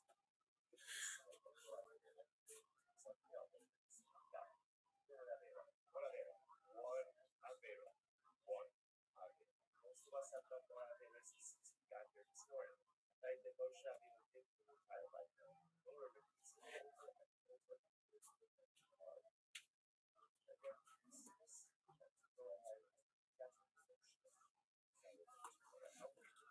Good. Where are you calling us from? Whoa, Dayton, Ohio. That's right, the fifth best city in Ohio. but all that thing up is awesome. And it's usually moving like inside the business. So I was wondering what You born and raised there, I take it? Virginia. Oh, wow, the rare Dayton upgrade. You say So wow, you were like one of the wonderful whites of Virginia or whatever? the term debunk is bunk, I like that. Your or family, name the like title of made it or Christian something and like things that. like that. How nothing is debunked. That just give some examples. They don't have to be just like this, but like people who would say in the Roman Empire that aquifers were causing lead poisoning would be seen as Yeah, no, I love it. I love it. pseudoscientists or whatever, Definitely falling into this and the way. powers that be of Rome would have said that those people would have been debunked. Or the idea of the, and you don't have to say exactly who, the like religious organizations in the Oh, yes, fresh Japanese Middle cuisine. Ages Pizza Hut. saying that we have a geocentric world as opposed to heliocentric, Damn, Britt, man, that's hard when you were talking about your sleeping Asian wife. would have tried to debunk everybody or called anyone who questioned otherwise, including Galileo, debunked. And they would have said there's a long tradition of this. Just like the Romans would have said there's a long tradition of this. And give another 5 examples of ideas in history that were once thought to be basically law or realistic that have been changed. Even there's a modern law or something in physics from like the early 19th century that was thought to be a law that eventually had to be shown that was wrong. So say that the term debunk is actually bunk, that we should never say anything is debunked, ever. That goes against science. To say anything is debunked ever goes against science because there always could be more information that could be learned. I love it. So, Joshua, tell us more. What do you do now? Okay. Any contract? Okay. Well, is this an office? Do you have your own office there, Nate? Oh, okay. So your wife is staying with you at your parents' place? Okay, so it's just the 4 of you, or is there more in the house? Oh, you and your wife have 3 kids. Wow, look at that. You have Asian American children. Yeah, do they have cute Asian names, or the names like Charles and Bob?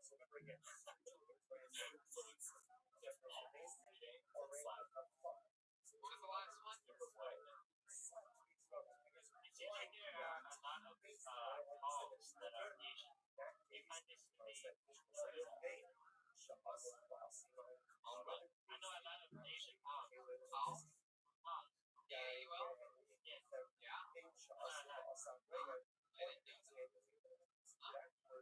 Interesting. What was the third name you said? Cyrus? What was that?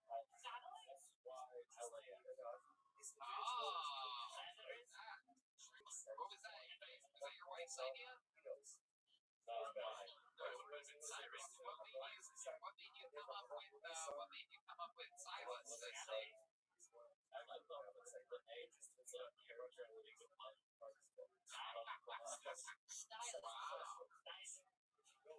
That's stylist. You a big gamer? No, nothing. I'm trying to Salvador's creating a segment over here. He's still guessing names. It's the middle of a show that we moved on 2 minutes ago.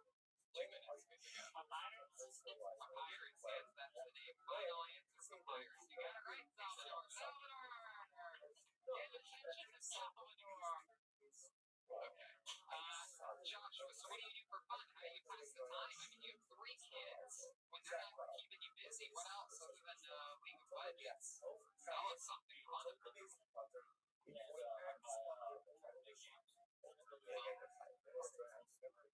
Oh my goodness, you make games. What kind of games? What kind of games have you made?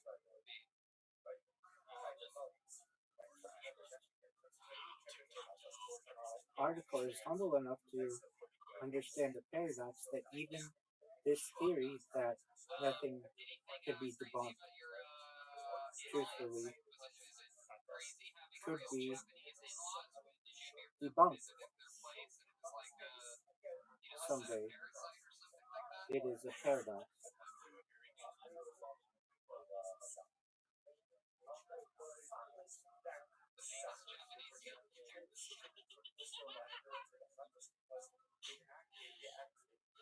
There's actually fans watching this episode right now streaming inside virtual reality. There's a whole like movie theater, like my Thanksgiving here. You were sitting virtually watching this on streaming.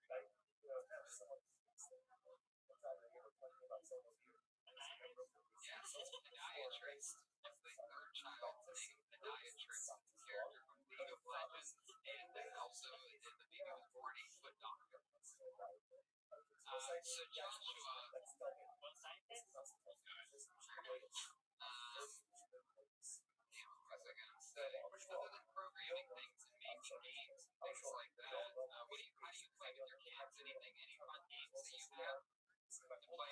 Japanese kids, like, you ever play in the bathtub and play a little game of Pearl Harbor? Where they splash the water in your face? Should be American.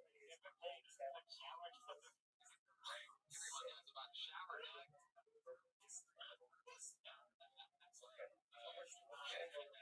Any parenting tips for us? I love that. How old are your kids? You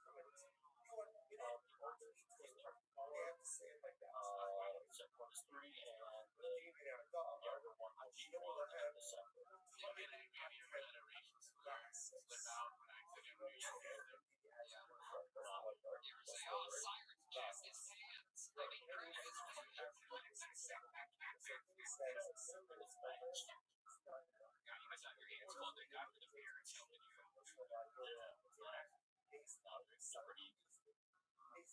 And some crazy kids you have. Cute little dumplings they have. Maybe dimples. These Jap kids. Anyway.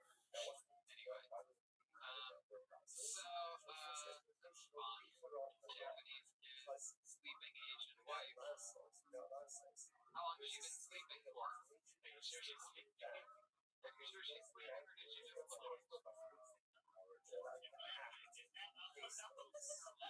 Say at the bottom that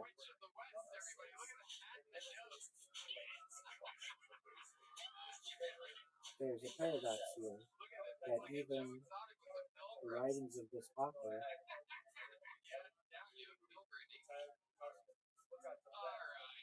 are not law or whatever, because anything could be eventually revised. That is the beauty of science, or something like that. Let's ask him, are any of them awake right now?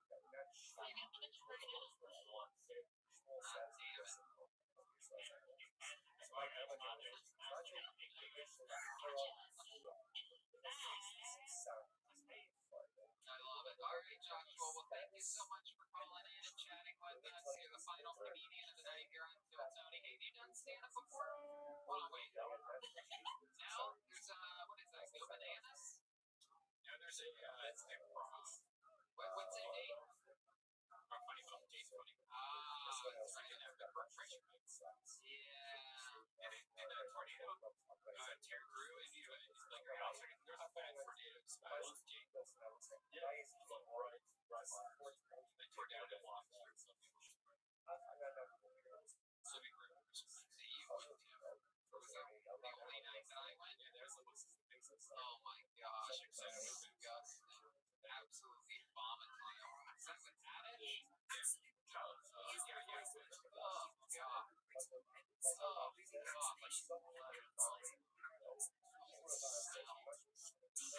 the next day, I'm getting in the car, and like Tommy smelled my lips. Yeah, I almost threw up.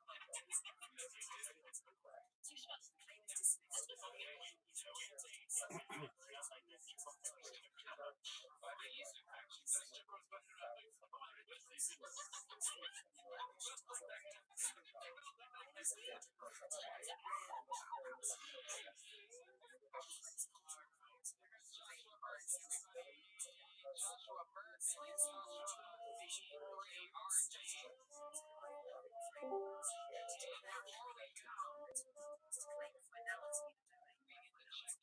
Yo, Just a moment.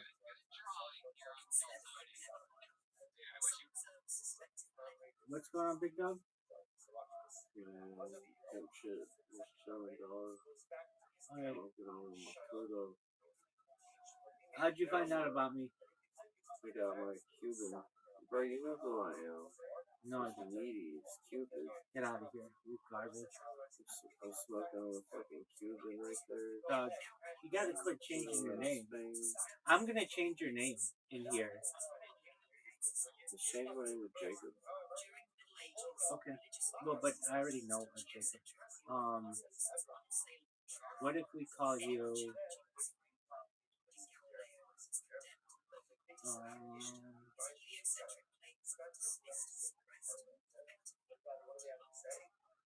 I mean, we can have other Jacobs in here. Just a moment. You've got a Cuban cigar? I smoked one earlier, but here's another one. How about Jake the Snake? That's cool. I don't care. One out blue, Cyclops. Don't bother me. Are you whore maker? Yeah, I am very. I'm just trying to remember my words.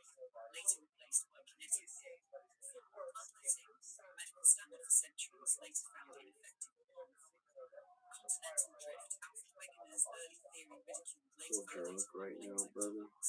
Hey, dog, so long as you don't do the things that are really bad, I don't care. No, I don't drink. I'm trying to work out. That's all I do. That's my workout regimen. How is that a My work? protein shake and my coffee throughout the day. Get my protein and my vegetable in. And then just work out throughout the night till I pass out.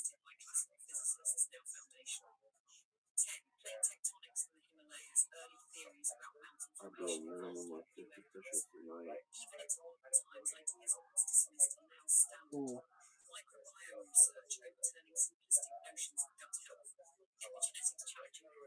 There you go, Jake the Snake. That's cool. Don't bother me, man. It's a tight name, dude. You know Jake the Snake Roberts was? And he was a bad wrestler. He was The tight. difference is he wrestled in an actual fight. That's the difference. What did you say? I said he's a wrestler in an actual fight. That's the difference. Oh, okay.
Oh, baby.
some there should ultimately get to any personal life which the Gemara says sudomu, and there's nothing more to talk about.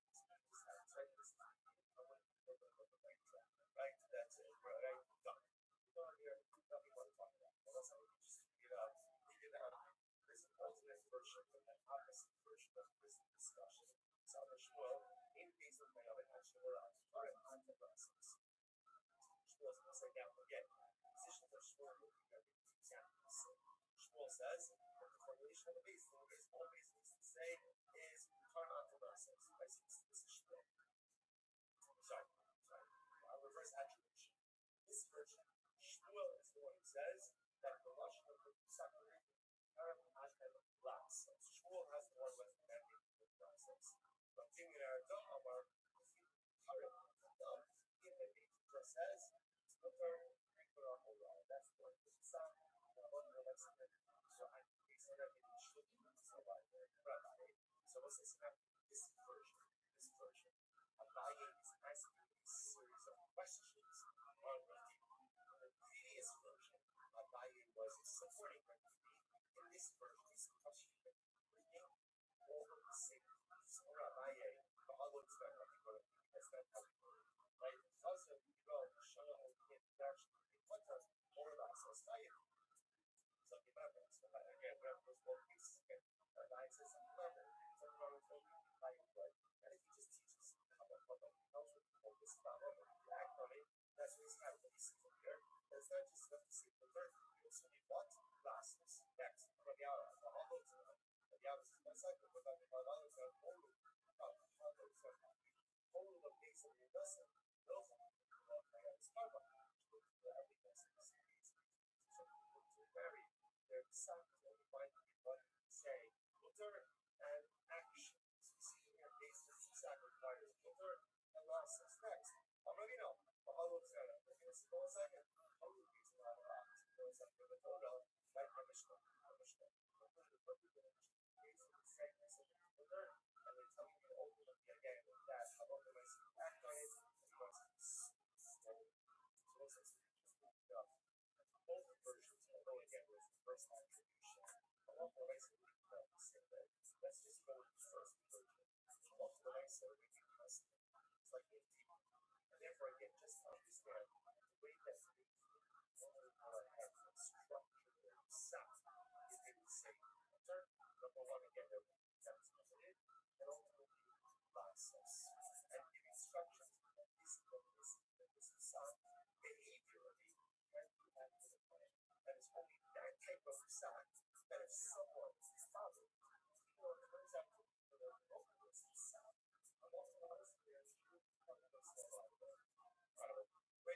That's our first part of the show. Allah Khayrafi next quotation of the show. Allah Khayrafi Asa showing up. This is third again, whatever. She said, I have part one. Part one is, let's just plug this in. Okay, right? So basically, asking Caleb is mutter le'achor. You're not the Caleb. Okay? Now the individual went ahead and ate Caleb. If there is a second baseline, so what says now? It says the Allah Khayrafi Asa showing up. The individual went ahead and acted independently based on their size. First says the Asa showing up. Why that word showing? Because was it like because he's not really showing. In other words, like the thing is not intentional. Why is that? We have a side baseline that says it turns out that it was an accident. Why? What other guys why don't you just say the individual came along and makes those there word. Why do you word showing? Which the US umbrella showing last year is this Brothers is because the word showing actually comes to quite fast. Last year, watch this. Holy basin should handle with it. Basin fasting, give this one.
different. This is called the case where what kind of value that's why it's one of the says this kind of fabulous.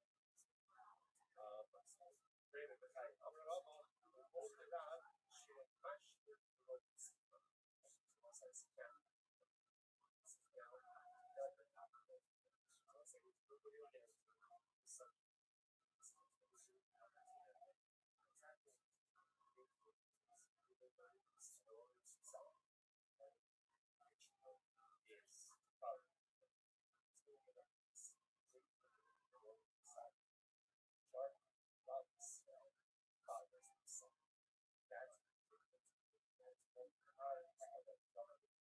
special color as well. Now, in order to do that color, you put the second file, go ahead and pop notice. So I said, watch this. Let's see if I can so I can watch this.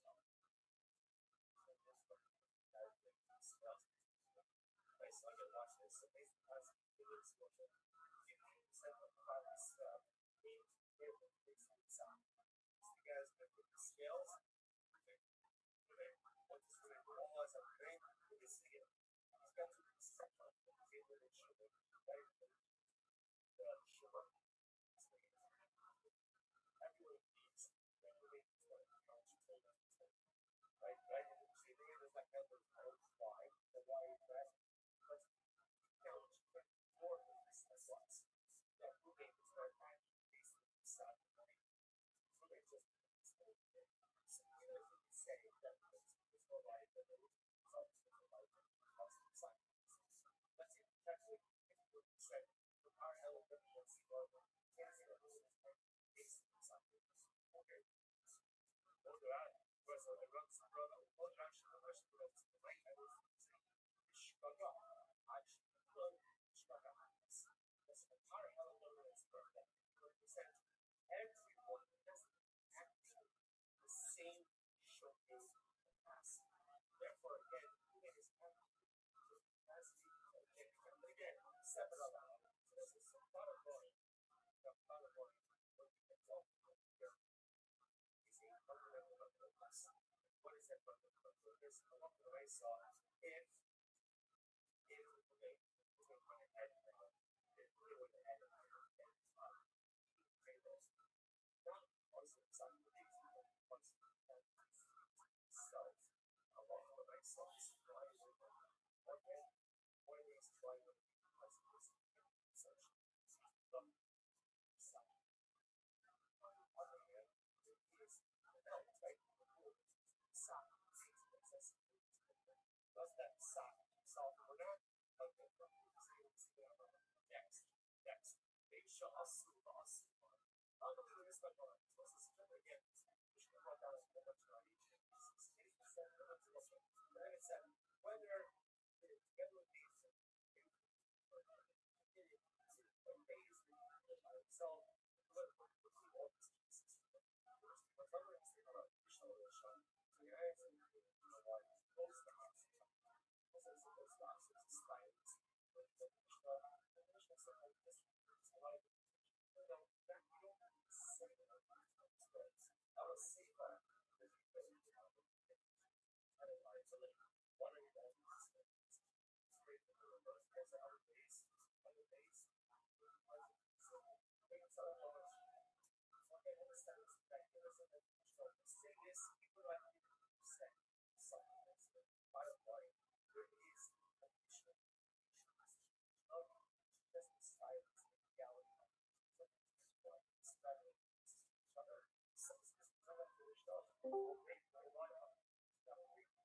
You gotta pump them charts, bro. You gotta pump them charts, Rabbi.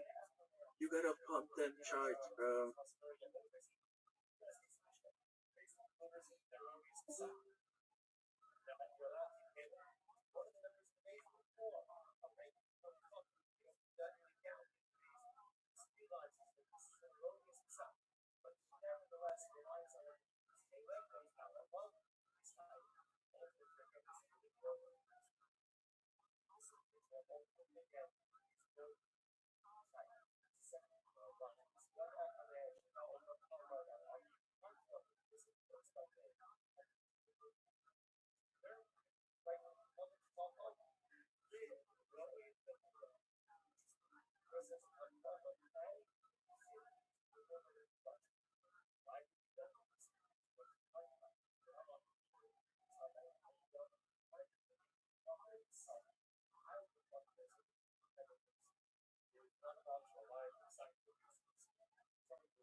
Please remove the absolutely and the part at the end.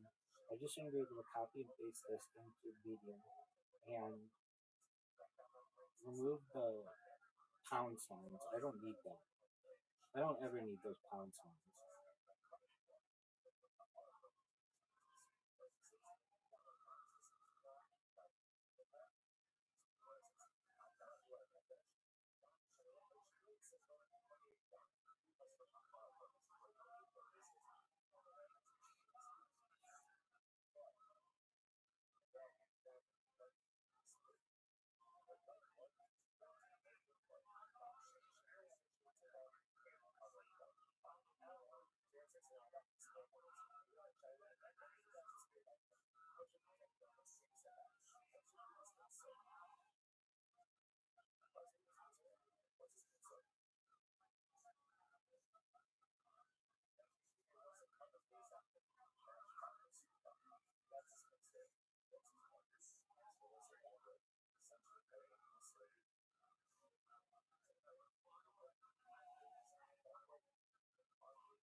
Please provide a meeting like article arguing that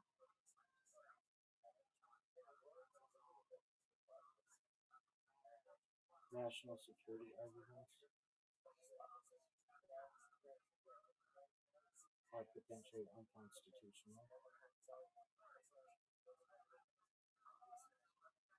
because literally anything could be argued to be a national security risk, and the only people who get to look in on it have to have some kind of clearance and go to the original idea that national security became an idea during the World War II with Japanese bombing U.S. submarines.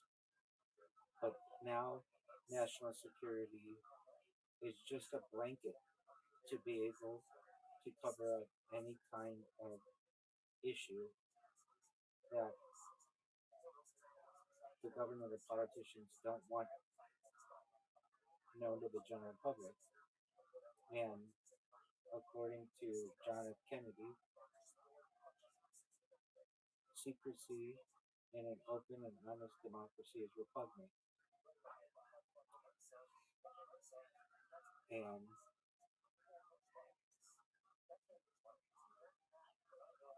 we have the saying from, I think, Benjamin Franklin: those who sacrifice security for freedom deserve neither. And that saying things our national security would be a downfall because, or could be a downfall, because this allows for bad actors to be able to hide things from the public, and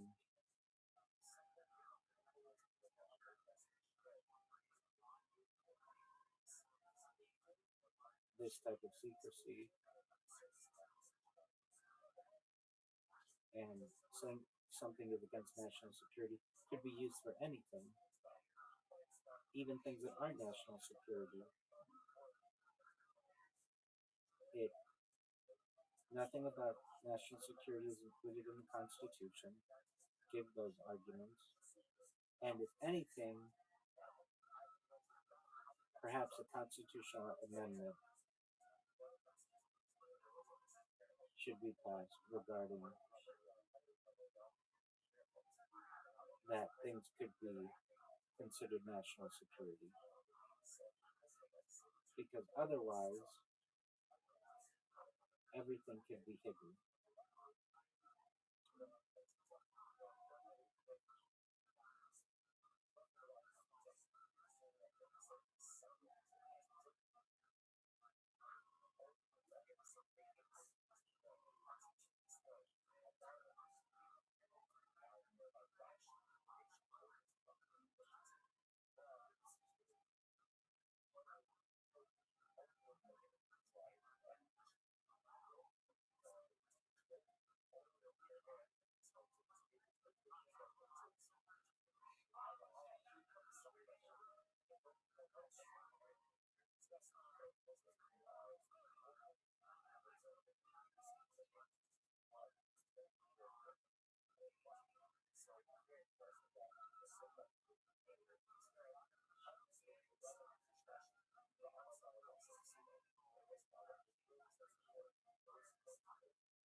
remove the idea of calling the United States a democracy because it is not. It's a republic, a constitutional republic.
New article. This one is about how calling the United States a democracy is repugnant and plays on the uneducated in politics. That the United States is not a democracy, and that a true democracy perhaps has never been a government of any kind, of one person, one vote. Break it up into the Greek demo, meaning like rule by the people, one person, one vote. Like break down the word and say that no government has ever had that. Even in Greece, slaves didn't have a say, and perhaps women didn't have a say. So even Greece, where the word was developed, didn't have a democracy, and say that there are no true democracies. We shouldn't use this term, but we do because it's easy for politicians and diplomats and such to somewhat trick the populace into thinking that they have a say. If anything, the countries of the world have republics or representative republics of some sort. There are no true democracies. When politicians say we are protecting the democracy, we don't have one. And they sort of sound unintelligent to a keen mind. They're playing at the uneducation and politics of the people. The United States is not a democracy. It has never had a democracy. It really lacks democratic principles. What it lacks in democratic principles, it has in Republican or Republic or representative principles.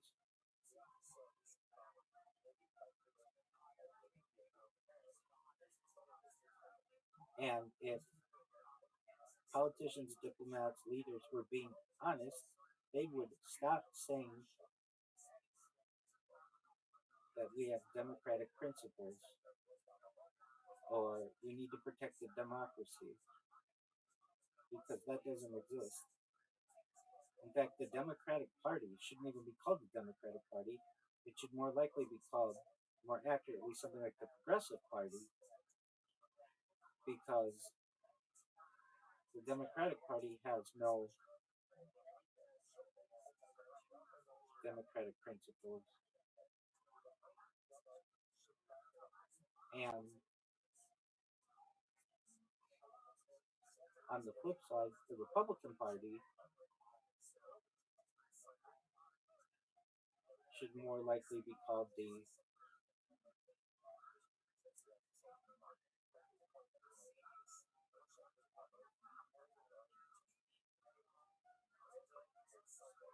something else. Give it a different name because it's not a republic, and those people are not Republicans. A republic is different. A republic is a purely representative form of government, but does not take into account other aspects like the judicial branch or the executive branch. So it's not really a republic either.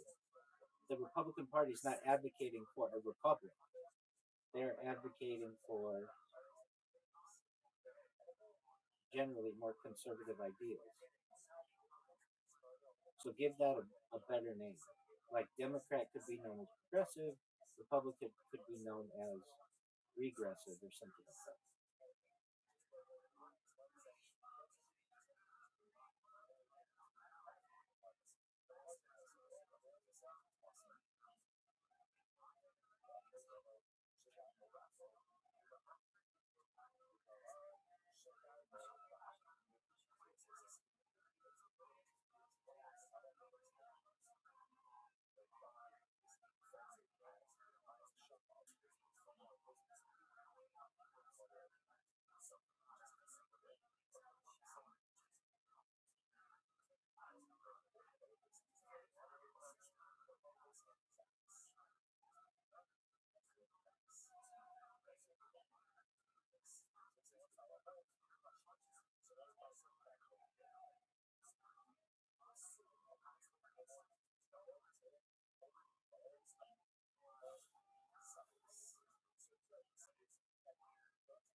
We say that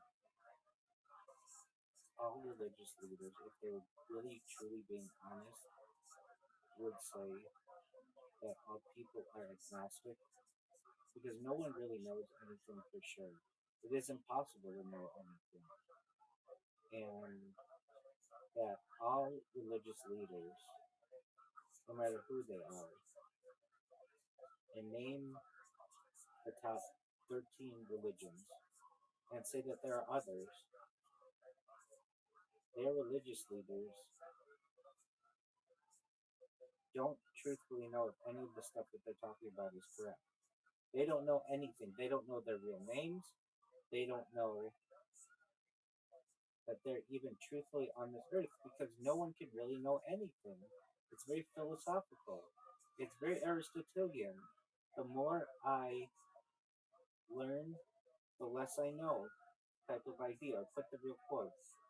And if all of the religious leaders of the world were really being honest, they would tell their congregations, no one really knows for sure, but this is the tradition by which we live, or something along those lines.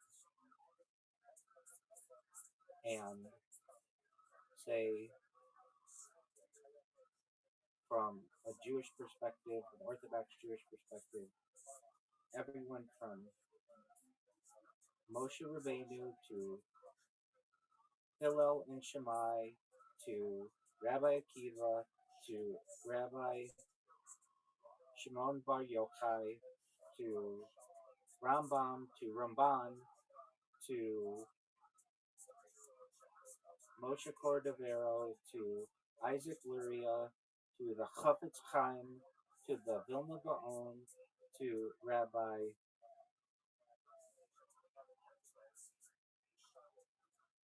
Cap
We all agree that even subjects like the Torah being divine and everything else, they were truthfully being honest, they would have to agree that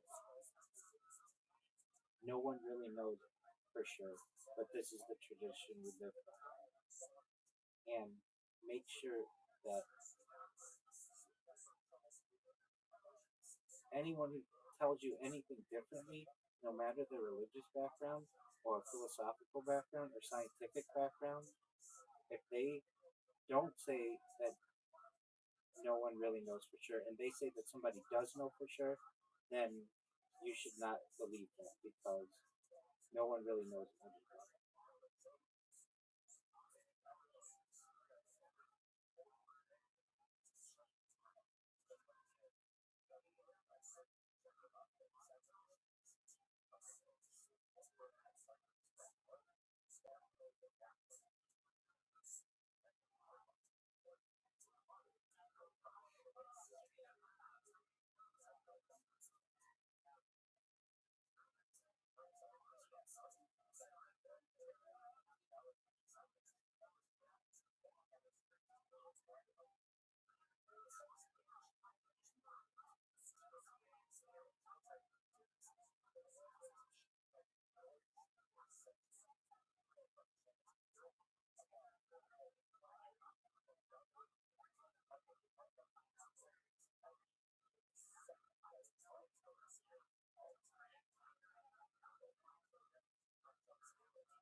Also, put the years of the rabbis and put them in chronological order.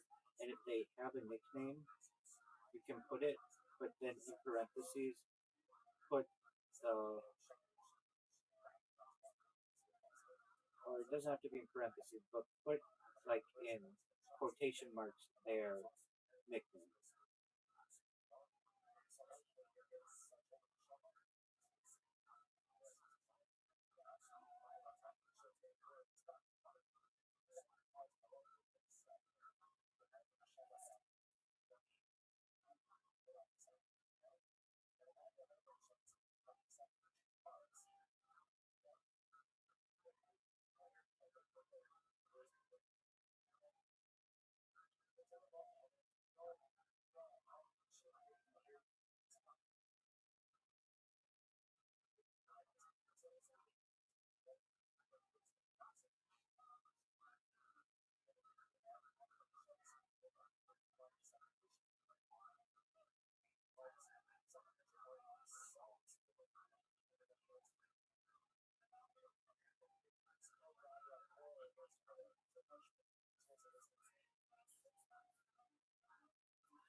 You don't have to list the rabbis in bullet points. Just put them in a paragraph and don't put the stuff in bold. It's fine that it's unbolded. And put the rabbis in order chronologically. And when you refer to Moshe Rabbeinu, you can put Moses, comma, Moshe Rabbeinu, and then put in parentheses Moses, our teacher, in Hebrew. And the same for the Chafetz Chaim and the Vilna Gaon and everybody.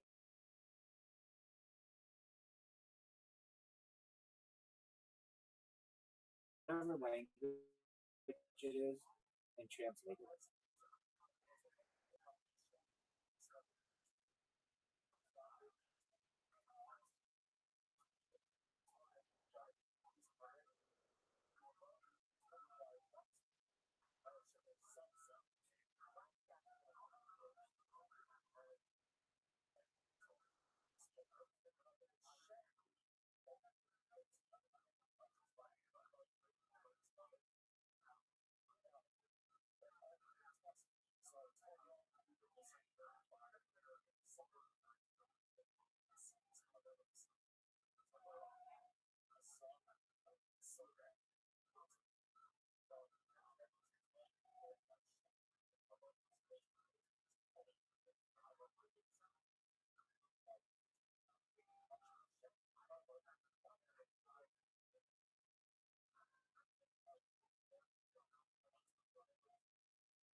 parentheses what any names may mean that a common person might not know, like the Vilna Gaon, put genius of Vilna or whatever.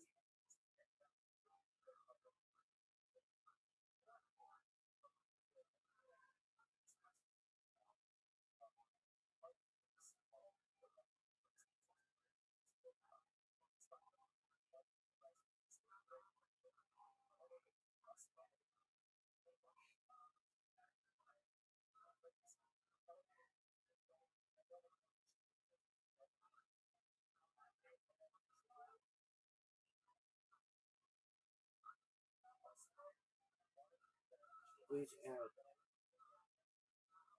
Rabbi Lord Jonathan Sands as well. And the former Sephardic rabbi of Israel, the chief guy,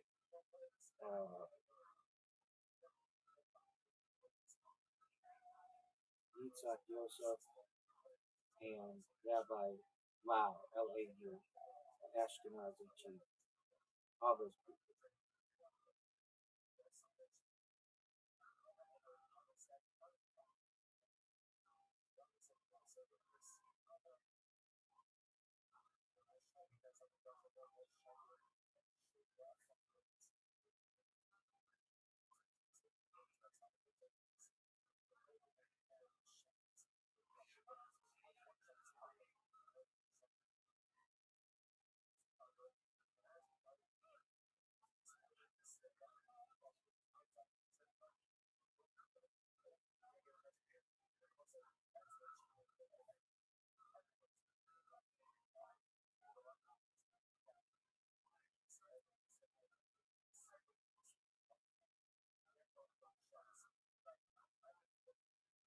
I have a concluding paragraph that says that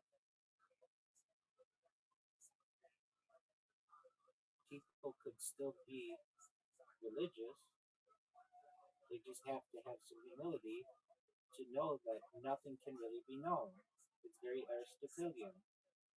And also, this goes for science or philosophy or politics.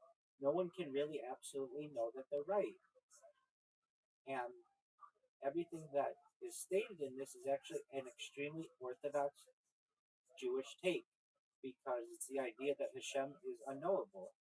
And for anyone to say that they know something about Hashem shows that they perhaps have too much confidence because a very orthodox principle is that Hashem is unknowable.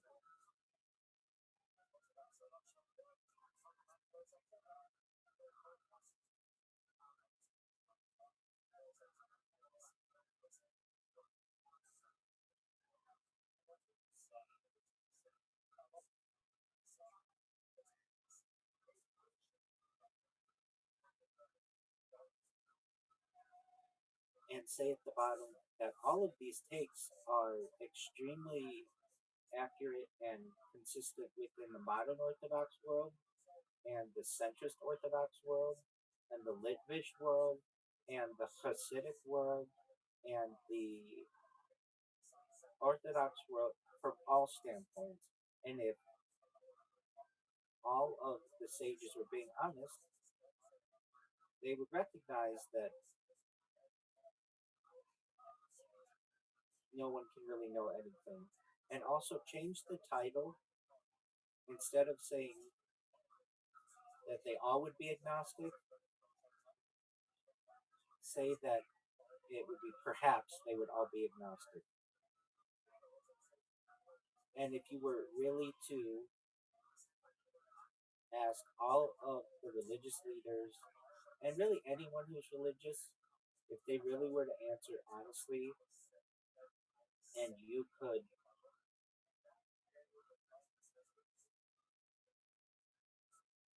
really delve into their spirit or their soul or their consciousness, they would recognize that no one can really know anything. And that goes for all religions and all scientific ideas and everything.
And include all of the rebbes of the major Hasidic dynasties, all of their first rabbis, and also don't refer to him as the Rebbe, refer to him as the Lubavitcher Rebbe.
Oh,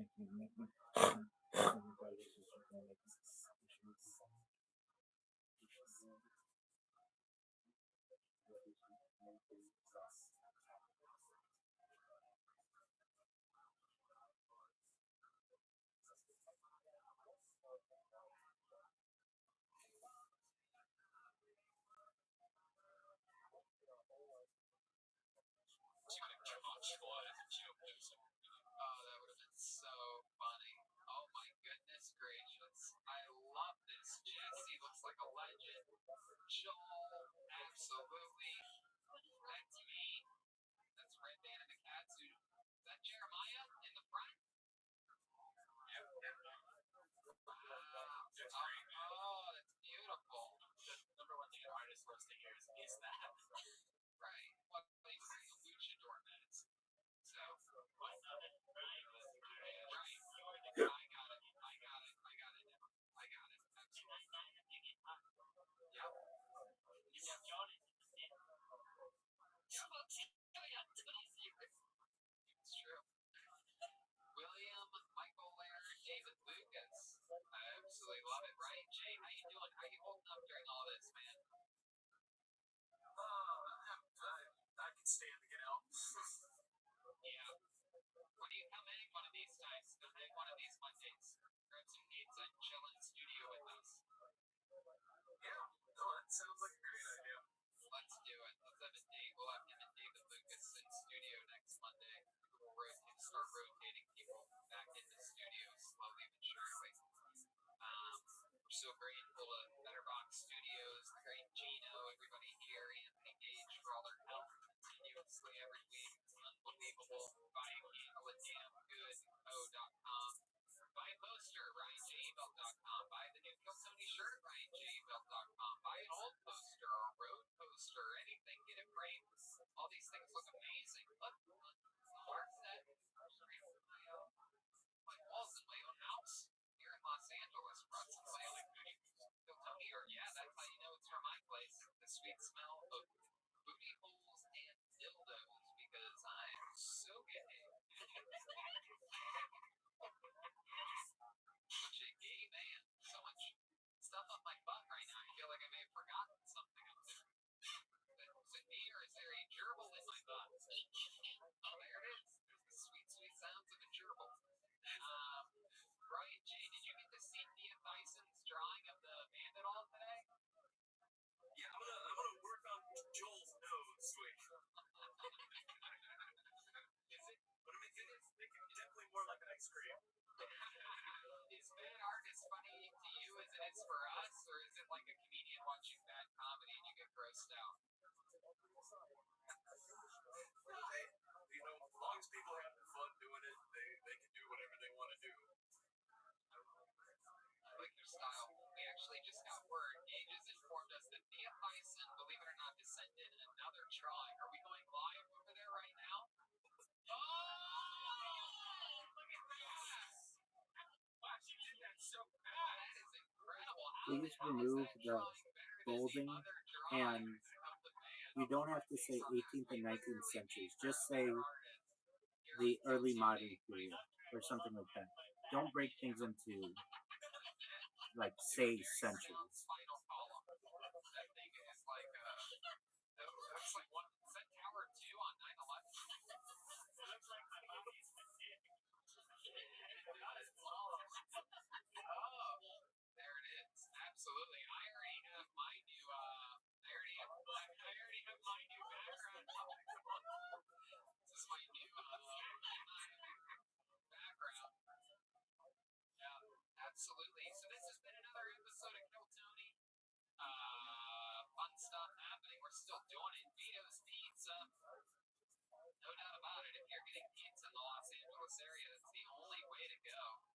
MyBookie.ag, they double your first deposit. Use the promo code KillTony. They spin you when you get paid. And ExpressVPN. I mean, seriously, this thing is a fucking game changer. You go to Netflix, watch The Last Dance when it comes out by switching to a global location.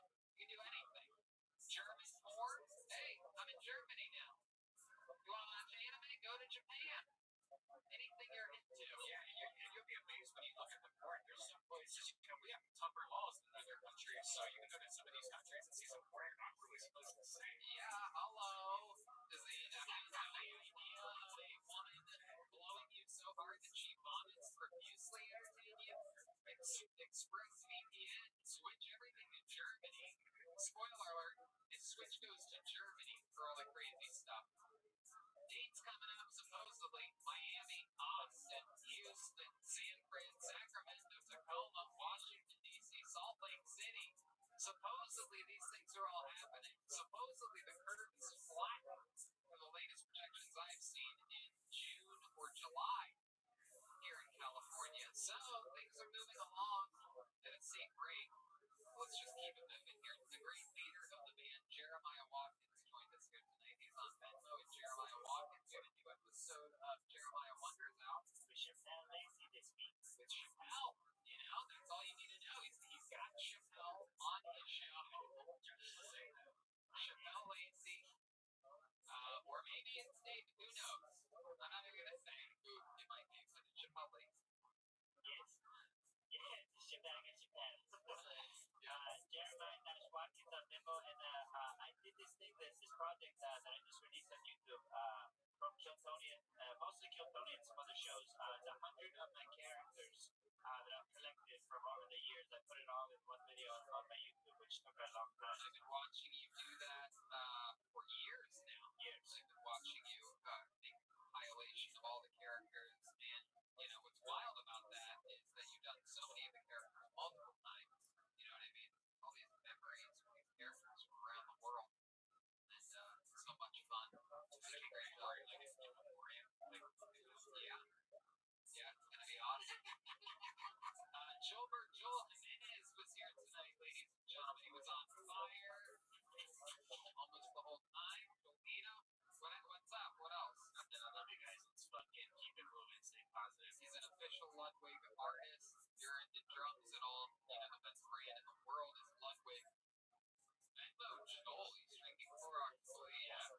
Joel Dash Jimenez. He is on social media, mostly sorry. And, oh yeah, I lost a lot of followers with the non pictures, so you can follow me back. I promise not to post any more non photos. You think it was still Tony fans that unfollowed you? Absolutely. I saw a couple people like, absolutely. I got multiple messages, and from my body being on Kevin, he lost 400 in 1 hour. And I ended up losing like several hundred over the span of a week. I left my picture up because ride or die guy. yeah, you're a writer now, aka nothing to lose. The great Jesse Johnson, of course, the amazing social worker, was here with us all night. An amazing job, as always, by you, the great Jesse Johnson. Brum. So it was. I've only been a social worker for an hour, but it was really hard. So just shout out to everybody out there. Shout out to all the essential social workers out there. Jesse is, of course, at Jetski Johnson, all one word. So follow her on everything, Twitter, Instagram. Of course, right, man? Check out my virtual reality shows, virtual red bands on youtube.com/redband. 30 episodes already, and a lot of Kiltony fans. We all just get together and do Kiltony shit, like watching Kiltony right now. It's a lot of fun. And of course, brothers and sisters in there. It's fun on TV. Thanks, man. With There you go. We did it again. lots of Ladies Boston, and gentlemen, have a great day. yeah. See you next week.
What do you do? Normally, I probably go to like Starbucks, like a store, pass by, or do some kind of shit, or just do something. Like go out of the house and go to the store.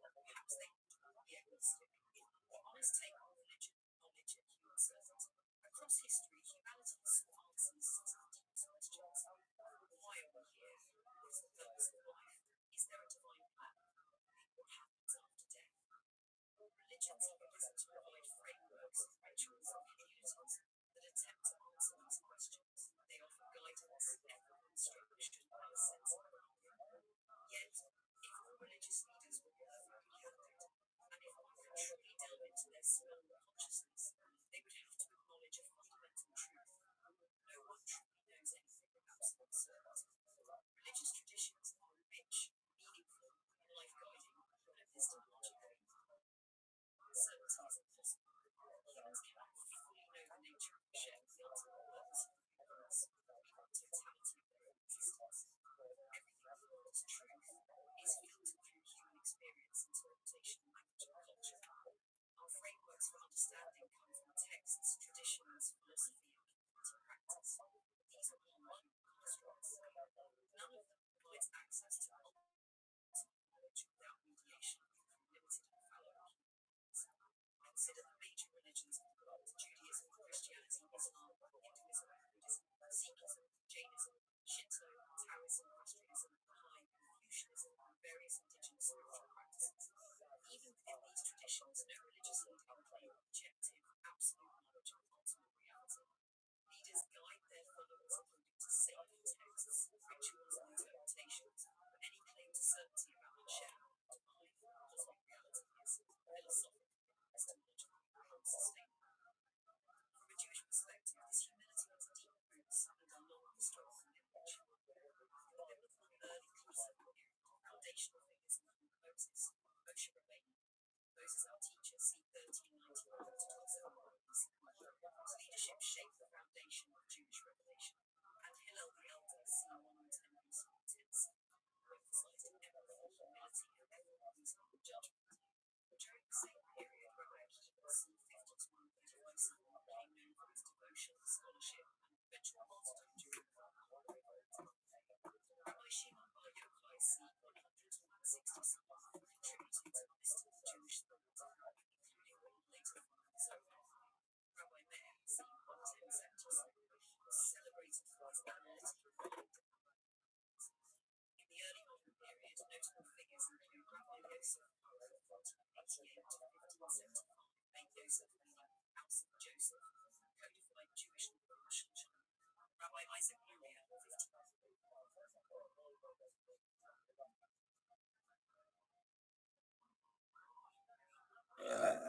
Pardon.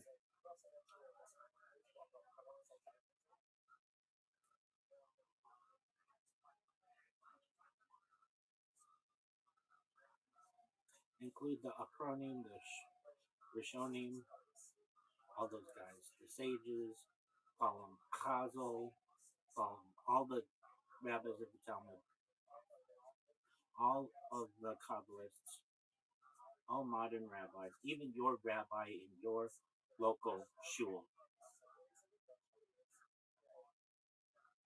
None of them know, and if they were really being honest, they would tell you that and insert this information into this article, and also say on the flip side that anyone who says that these practices are false of any of the religions would also be untruthful because they can't know that either. No one can know anything.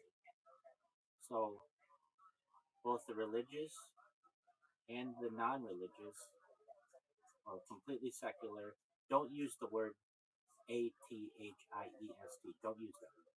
But everybody on both sides of the aisle, whether for religion or against religion, has to agree that no one knows.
published a Torah and wrote the Guide of the Perplexed, combining rational philosophy and Halacha, emphasizing the key knowledge of Hashem's limited, that understanding is mediated through reason and study.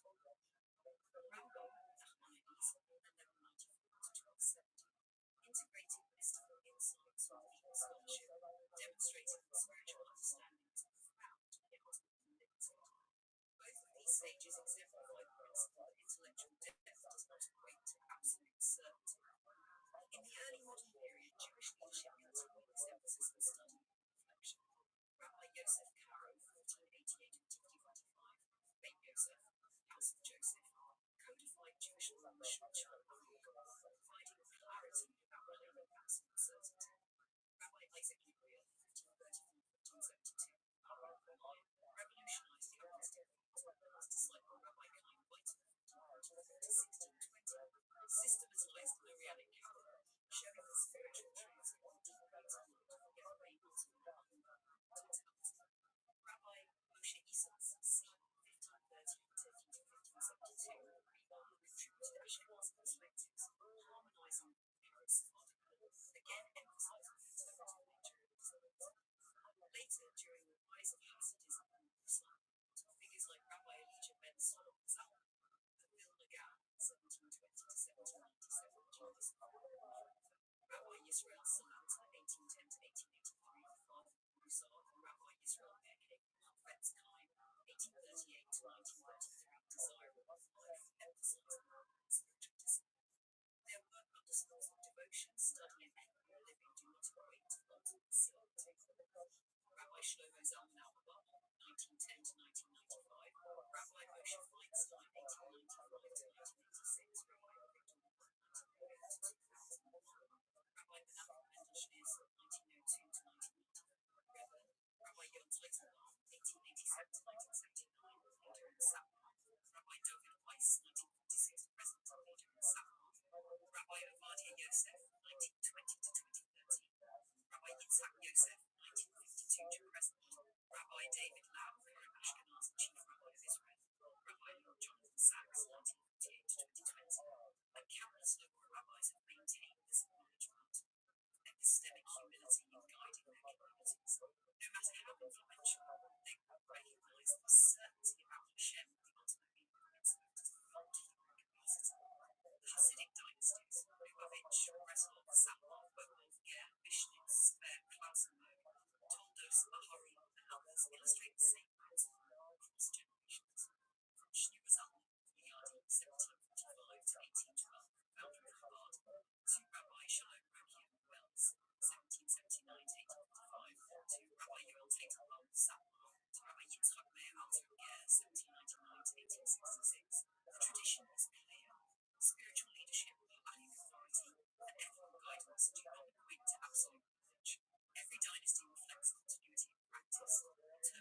acknowledge that all human knowledge is ultimately provisional. All of these takes are consistent across the modern Orthodox world, the centuries old Orthodox world, the Sephardic world, the Ashkenazi world, and the Hasidic world. If all the sages, rabbis, and religious authorities were being completely honest, they would acknowledge that no one can truly know anything with certainty. This principle is universal, applying equally across religions, scientific theories, philosophical systems, and political ideologies. Any claim to absolute certainty about ultimate reality is huge. The practical takeaway is clear. If anyone tells you they know for sure, whether regarding Hashem, purpose of existence, the ultimate interpretation of scripture, do not accept it uncritically. True understanding, whether in religion, philosophy, or science, begins with the acknowledgement that no one knows everything with absolute certainty. We live within frameworks, traditions, and systems of meaning that guide thought and conduct, but we must always recognize the limits of human knowledge. By living with this awareness, we honor both the tradition we inherit and the mysteries that remain. Faith becomes a dialogue rather than a declaration. Ethics become an exercise in reflection rather than rigid compliance. Life becomes a pursuit of wisdom and engagement rather than the acquisition of absolute certainty.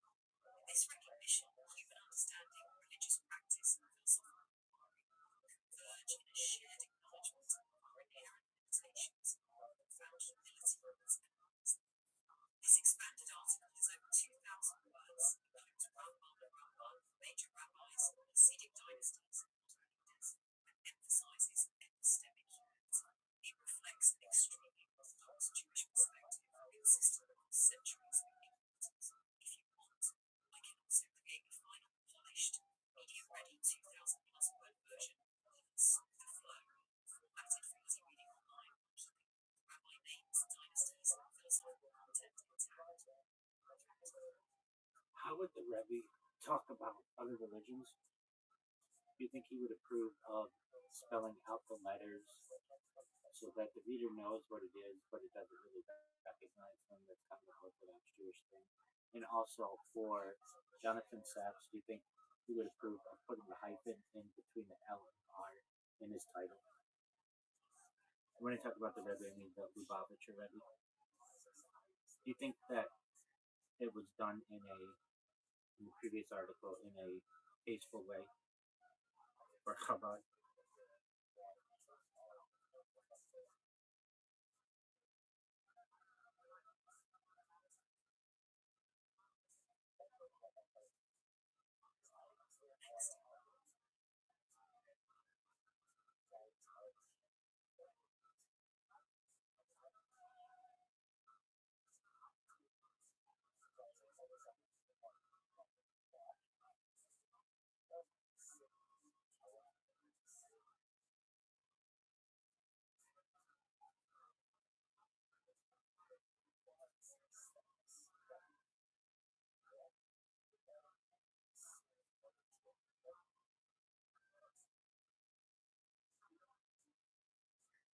Yes, you play.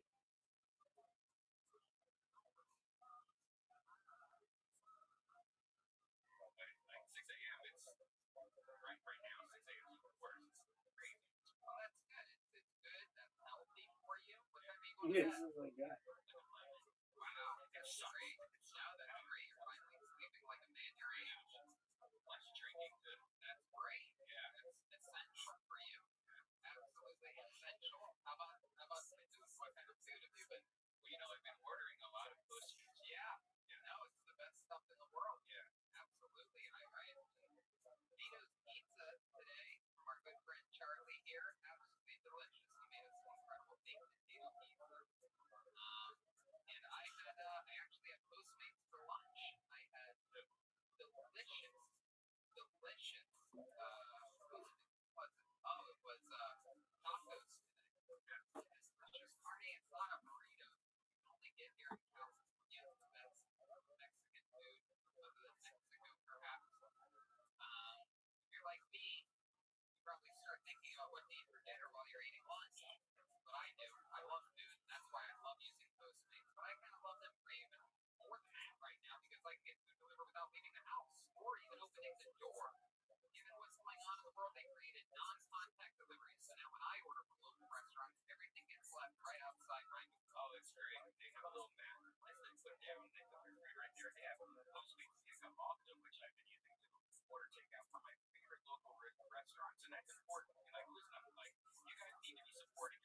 spots right now.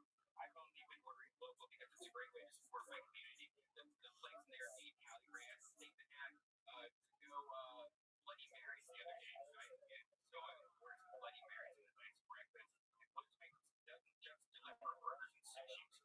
Sushis, I tell you that plural. They actually make my life easier by picking up everything I need from Walgreens and 7-Eleven and dropping it outside my door. Just download Postmates on iOS or Android, find your favorites, and get anything you want delivered in an hour. And for a limited time, Postmates is giving our listeners $100 of free delivery credit for the first 7 days. $100 to start your deliveries. Download the app and use the code KILLTONY, all one word. That's code KILLTONY for $100 of free delivery credit for your first 7 days when you download the Postmates app. Anything you need, anytime you need it, Postmate it. Yeah!